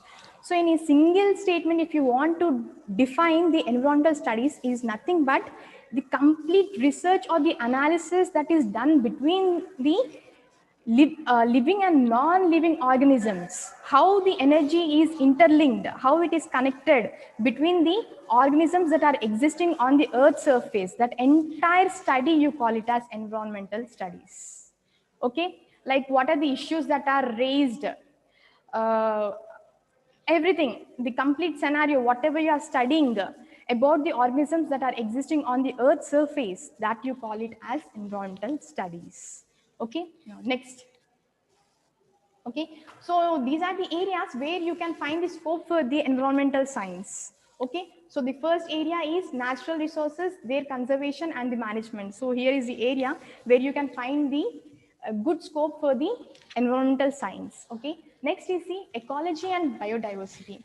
Ecology is nothing but study of the, it is the study of an organism, how it is interacting with the another organism.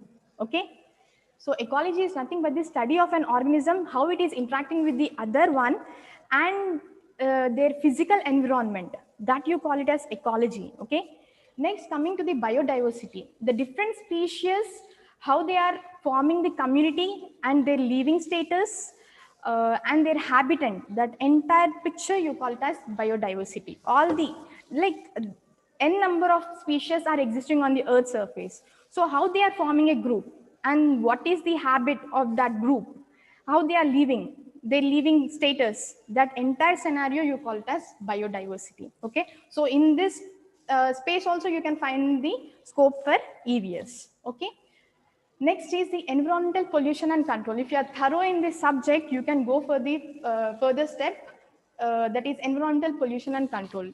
Like you can know that how the pollution is playing the vital role in the society, how it is disturbing the human cycle system, how you, what are the remedies you can carry out so that you can control that pollution, so that you can go further.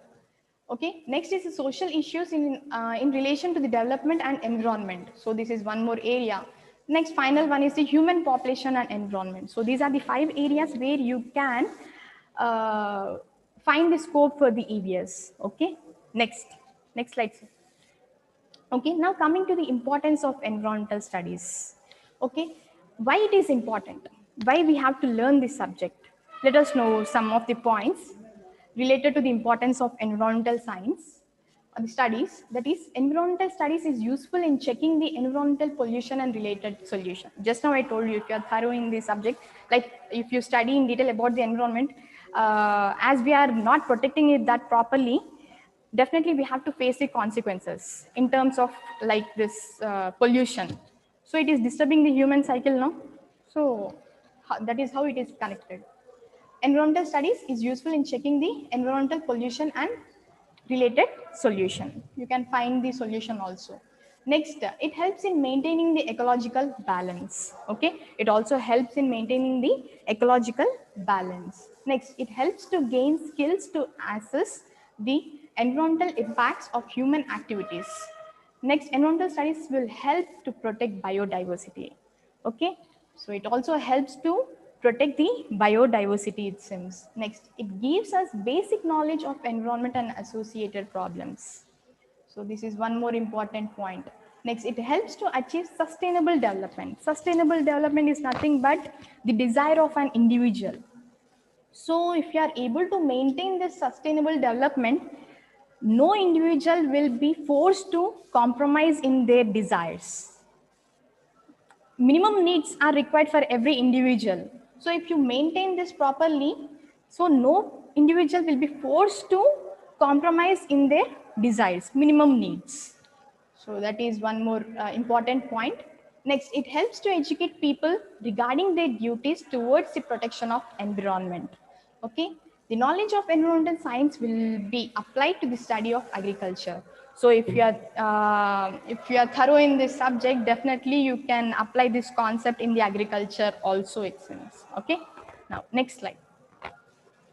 Okay, so there are different types of resources that are if you put together, that forms the environment. Okay, there are different types of resources which are involved in the environment, that forms the environment. So among that, the first one is the water resource, which is very, very important. Okay, so next. So water is very essential for the life on the earth's surface. So see, the human being without food, he can survive for 1 month, it seems. But whereas without water, he cannot survive at least for few days. So that's the reason water is very, very important. And it is further classified into 2 types. One is fresh water and the second one is salt water. Fresh water, example is river, lake, pond. Like that water will be consumed by us. Okay. And the salt water is the ocean. Best example is the ocean. We cannot consume that water because salty. So next, you can see that picture later on. Now coming to the conflicts over the water. These are the general conflicts which you will come across. So one of the major factor that leads to the conflict over the water is vulnerability. Vulnerability. These are the general like situations you will come across.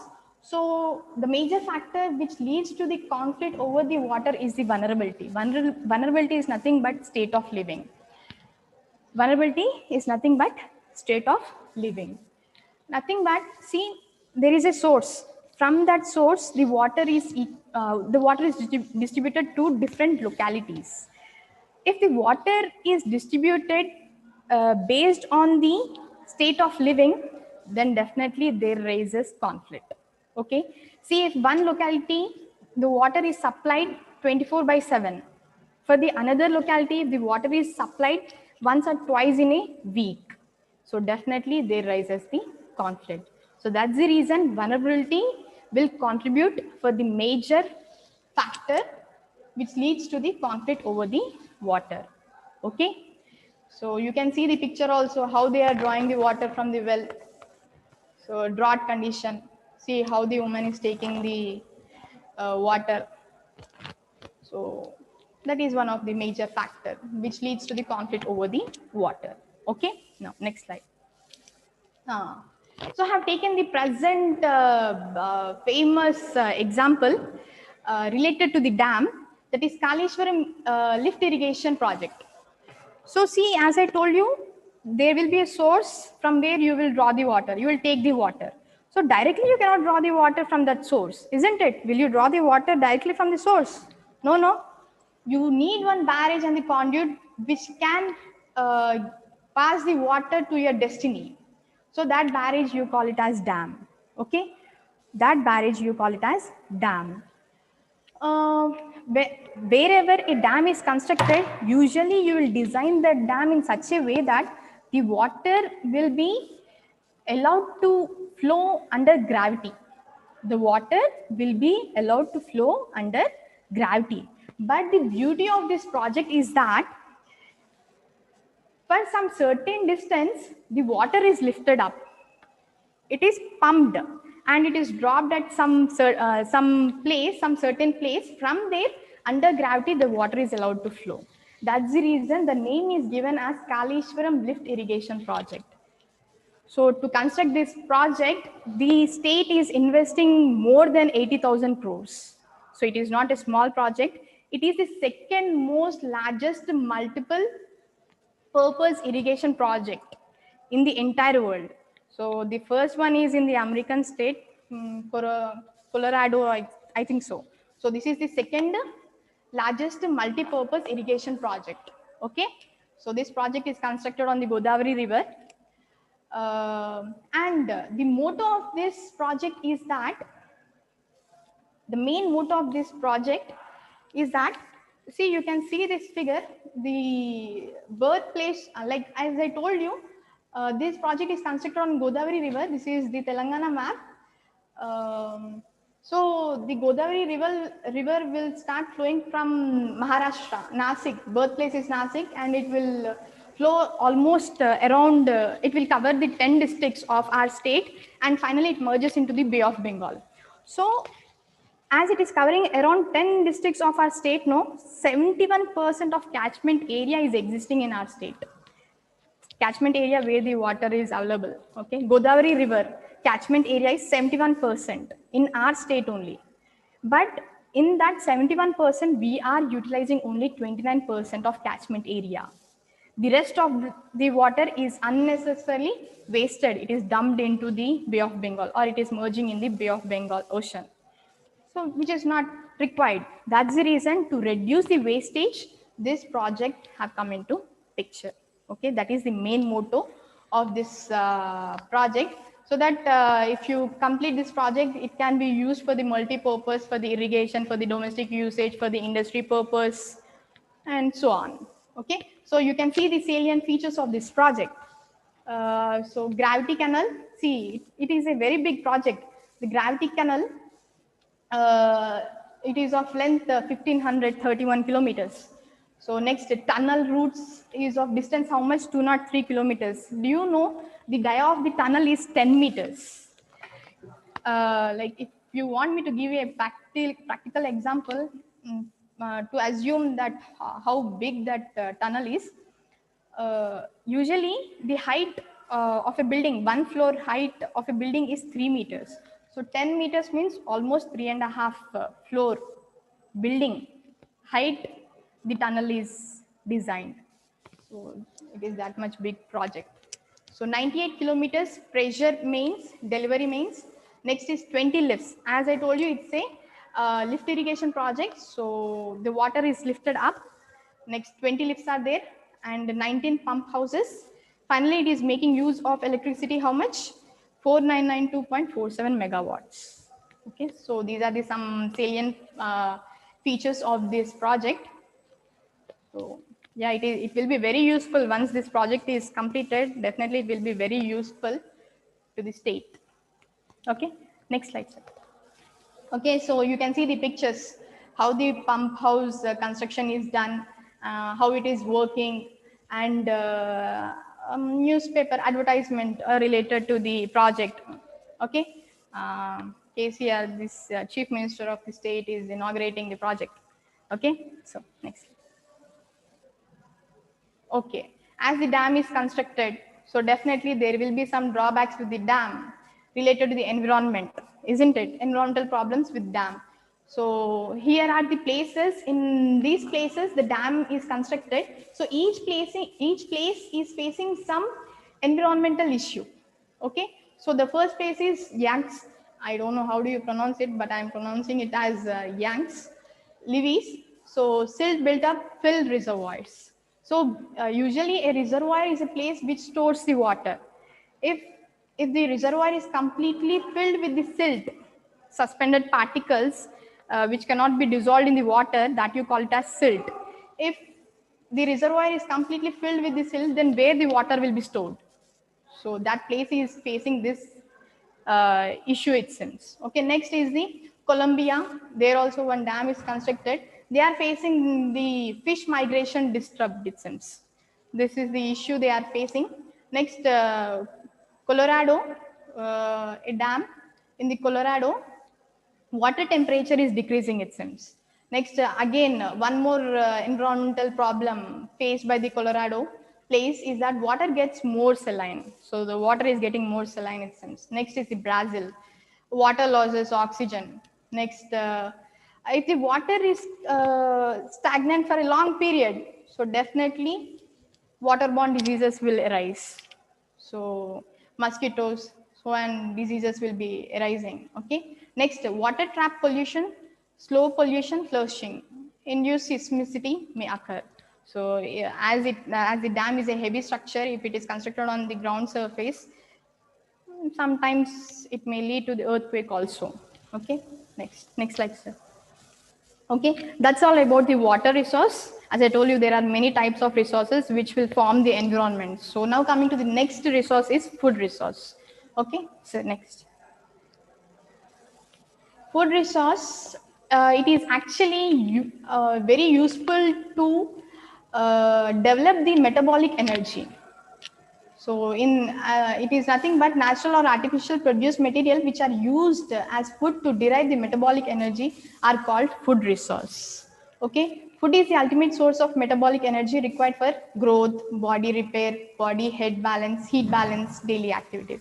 So basically food resource is actually used to develop the metabolic energy. So next. So it can be, the source can be further classified into two types. So staple foods, under staple food, agriculture comes into the category. Next, meat, milk, and products. And those are the livestock. Okay, next. Okay, agriculture is the main source, contributes for the food. Okay, it is the main source of food. So in the agriculture, you will be facing different types of problems. So these are the problems which is related to the agriculture. If you go for the traditional agriculture, okay, this is one type of problem which is related to the agriculture, as agriculture is the main source of food, no?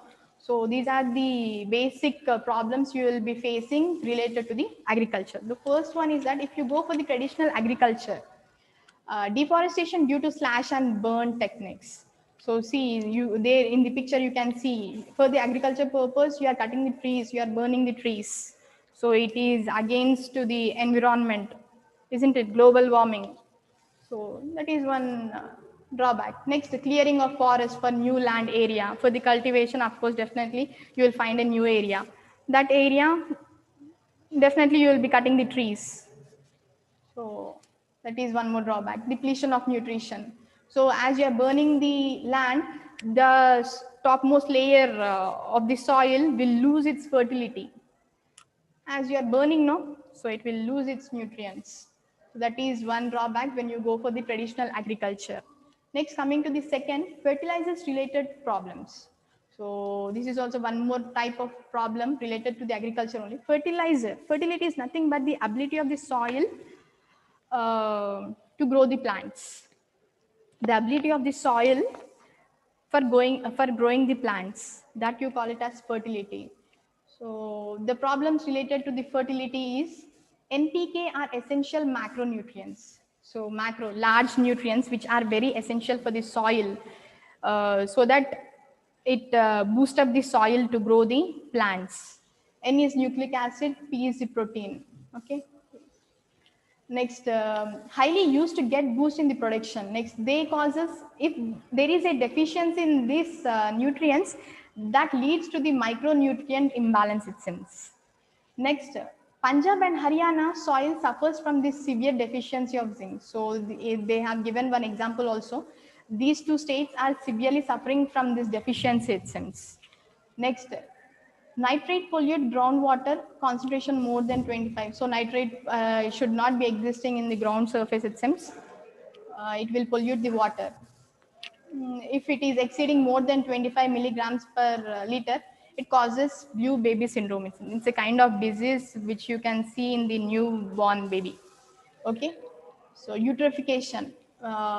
If there is a deficiency in these nutrients, eutrophication is a kind of problem will be generally seen. Nothing but formation of algae. Formation of algae. You call it as eutrophication. Okay, that's all about the fertility. Next, coming to the waterlogging and salinity problem. Okay, waterlogging is nothing but stagnation of water. So over irrigation is the major cause for the waterlogging. Next, inadequate drainage leads to the high water columns. If there is no proper facility for the drainage, water columns will be built up, which leads to the again waterlogging problem. Okay. Next, pore space trenches with water. So no adequate gaseous exchange. Now that's all about the waterlogging. Coming to the salinity. Salinity, 1/3 of cultivated land is affected by the salt, it seems. So that time you will call the soil is affected to salinity. If the area is affected, if the 1/3 of the area is affected to the salt, then you will say that land is subjected to salinity. So accumulation of salt, like, so these are some of the salts which leads to the salinity. Sodium chloride, sodium sulfate, calcium and magnesium chloride, so on. Next, even again, in this case also Punjab and Haryana is facing this situation, it seems. Next, coming to the one more problem related to the agriculture, high yield varieties. So always we have to encourage the monoculture, it seems. Monoculture is nothing but growing single type of crop in a particular area for the particular season. Again, there should be variation in the cultivation also. Based on the season, the crop should be cultivated. Single crop should be cultivated. So we have to encourage the monoculture, it seems. Next, these crops should be irrigated at right time as per the schedule and in right quantity. Okay, so that's all about the high yield varieties. Next, coming to the pesticides related problem. Oh, pest is the insect that will damage the plant. So the antidote of pest is the pesticide, the chemical which is sprayed on the plant so that the bacteria or the insect will be killed. So if that dose is applied more to the plants, we consume that. We consume the product given by that plant. So indirectly, we are damaging our health. So that should be taken care. So this is one more kind of problem related to the agriculture. Okay. Next. So next. Now that's all about the food resource. Now coming to the energy resource. different types of energy resources are there. So next. So it is classified into two types, renewable energy and non-renewable energy. Renewable energy is that if the material is used, you can once again use the material, regain. You can reuse the material again and again. But whereas in case of non-renewable energy, once the energy is utilized, you cannot regain that energy. So that you call it as non-renewable energy. Okay, you can go through this pie chart. So different types of materials are used to generate the energy. So coal, 55% of energy is generated from the coal only. So next, natural gases, hydro, large facilities, next other renewable resources. Okay, next. Coming to the nuclear energy. So uranium is used to create the nuclear energy, it seems, and it is a non-renewable resource. So it is a non-renewable resource because once the uranium is used, you cannot regenerate the uranium. It will take years together to form the uranium. So it does not produce smoke. So the advantage with the nuclear energy is that it does not produce any smoke or carbon dioxide, and it does not contribute to the greenhouse effect. So that is the advantage with the nuclear energy. But there is a drawback with nuclear energy. What is that? It is very dangerous. Nuclear energy is very dangerous. It must be sealed up and buried for many years to allow the radioactivity to die away. So that is the drawback with the nuclear energy. It is like a good favor to the environment only, but the drawback is that you should be very careful while using this energy, okay, or while producing this energy. Next, coming to the solar energy. So solar energy, you can see that solar panels which will generate the electricity. So it is also good source which will not cause any damage to the environment.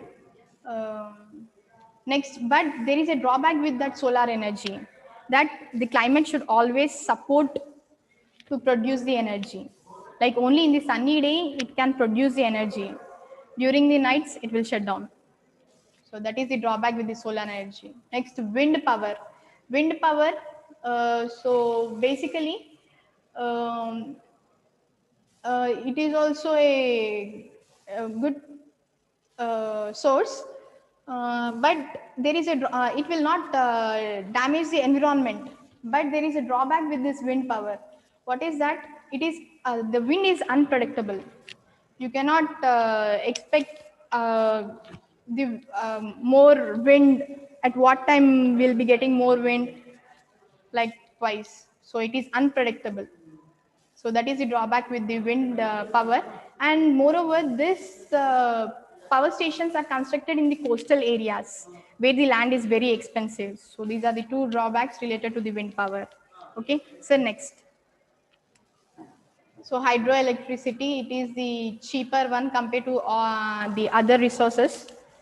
So finding a suitable site can be difficult. The drawback is that finding a suitable site can be difficult. The impact on the residents and the environment may be unacceptable and causing problem for animals. So when you are constructing a dam, definitely you have to evacuate the people who are residing in that place. So that is the major drawback with this hydroelectricity power. Okay. Next, natural gases, coal, petrol, and other natural gases which are non-renewable resources, produces around 28% of energy, and that's it. Okay. So, but it is a like it is a big advantage. Sorry, big disadvantage because it contributes to the global warming. Greenhouse effects. So that is the drawback with the natural gas. So these are the types of energy sources. So next slide. Now coming to the last one, that is forest resource. Forest resources plays an important role in the economy of any country. It is highly complex, changing environment made up of living and non-living things. So forest, it is like a heart or the soul of the environment. Okay. So it is very important because it protects all the living organisms against the pollution. So next. You can see this picture, you can go through this picture, all the greenery places resembles the forest area in the country, okay? So next. Importance or the uses of the forest. What are the important or the salient features of the forest? Regulation of global climate and temperature. So it regulates the global climate and temperature.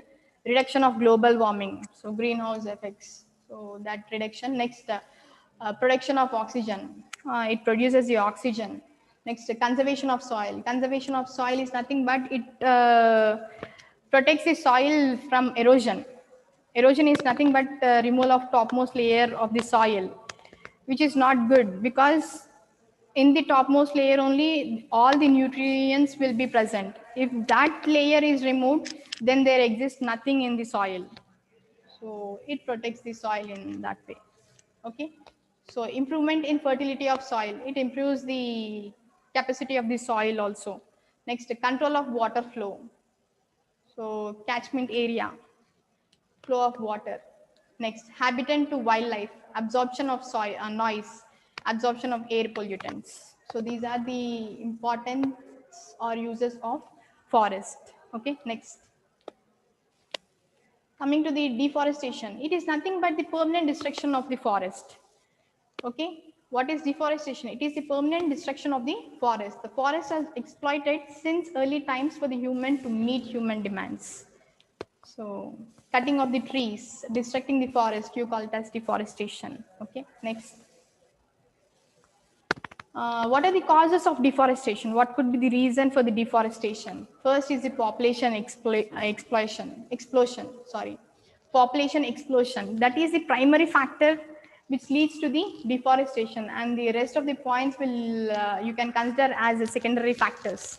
Okay, because of the rapid growth in the population only, all these points are raising. So shifting the cultivation.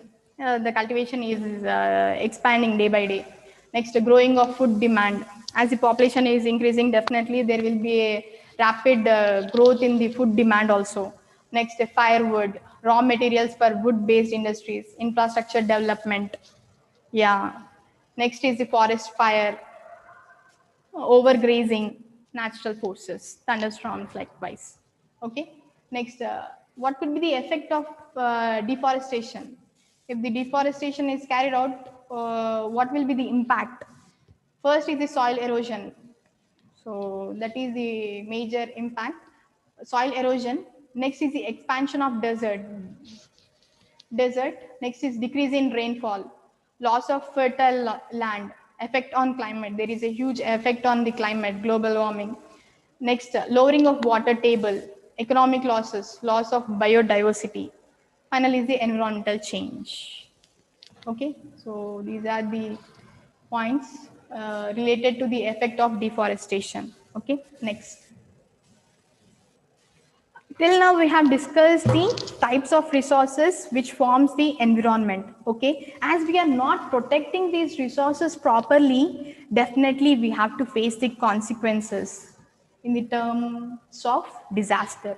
Okay, in the terms of disaster we have to face the consequences. What is disaster? First of all, disaster is nothing but a bad situation that is faced by the community for a certain period.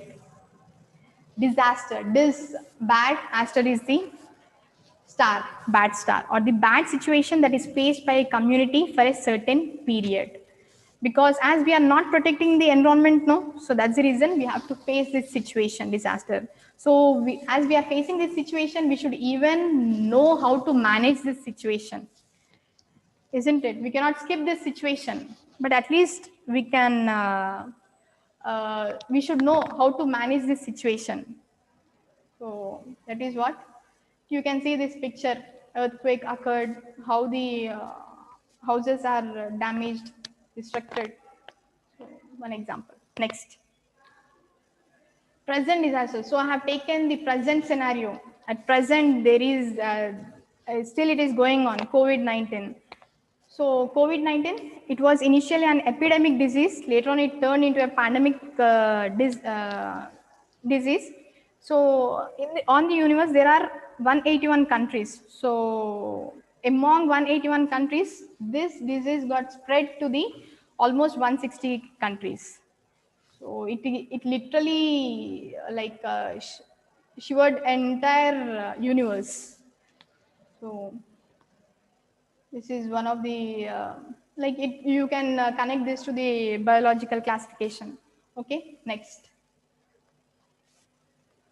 Impact because of this virus. What is the impact on the different categories?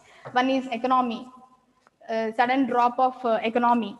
Next is entertainment, so no entertainment is encouraged. Next is historical buildings, religion, sports, transport, exodus of migrant workers, unemployment. Unemployment have become a very big issue in the recent time. There came a recent article that almost 50 lakh members have lost their job because of this pandemic situation. So it's not a small thing. Next, food security. So these are the areas which really got affected due to the pandemic situation. Next, recent disasters that took place in our country. So Afnan, there was a cyclone Afnan. Eastern part of our country got affected because of this cyclone. Okay, so there was a huge damage to the eastern part of our country. Next, one more example is Vishakhapatnam gas leakage. So it was also a recent time disaster took place in the Vishakhapatnam. There was a dangerous gas which released from that industry. Almost 1,000 people became sick after being exposed to that gas, it seems. So all of a sudden it was, and yes, in this situation have raised it. You can connect this to the again COVID-19. Because of the COVID-19, the industry was shut down, which is not to be.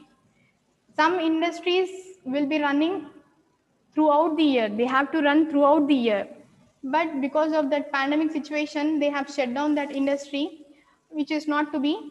So it got burst out. The gas got burst out. Later on, it turned into disaster. Okay, next. It is a example. Next, Uttarakhand forest fire. If fire occurred in the forest, Uttarakhand, so how many people? 2 people died in that tragedy. So one more example. Next, Assam gas and oil leak. This is also one more example you can give for the disaster that occurred in the recent time. Next is the Gujarat chemical plant explosion. Again, you can connect this to the coronavirus only. Okay, that industry was shut down, which is not to be. It has to be run for the throughout the year, but because of the situation, they closed the industry. The disaster occurred. Okay, next. So that was about our country examples. Recent time disaster took place in our country. Next, coming to the worldwide. So there is a dam in Midland, Michigan. So suddenly there occurred a crack in the dam, it seems. So all of a sudden, all the people who are residing beside to that place were asked to evacuate the place, it seems. So it was also one of the very dangerous disaster took place in the recent time. Okay, next is the Amazon wildfire. So significant portion of the Amazon rainforest are burning, especially in Brazil and Bolivia, it seems.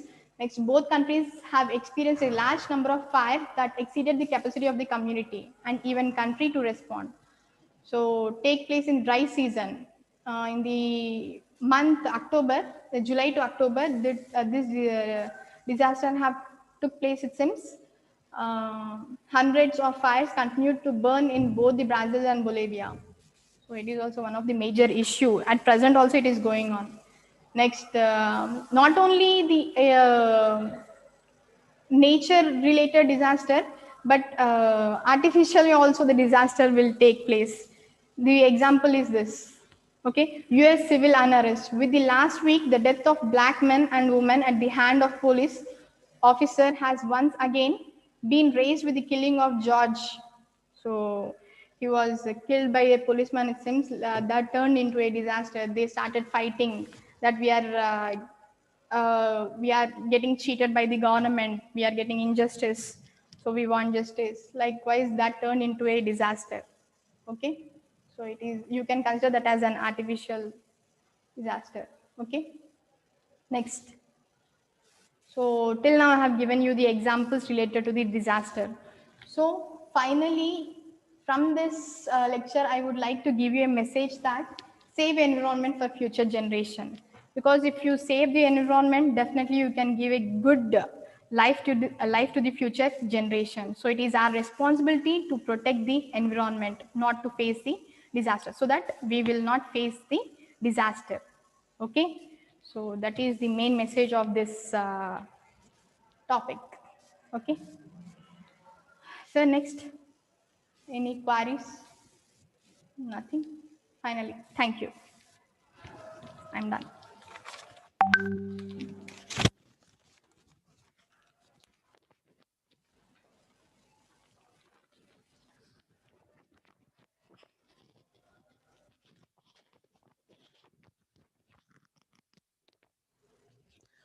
Thank you very much, Ekashila ma'am.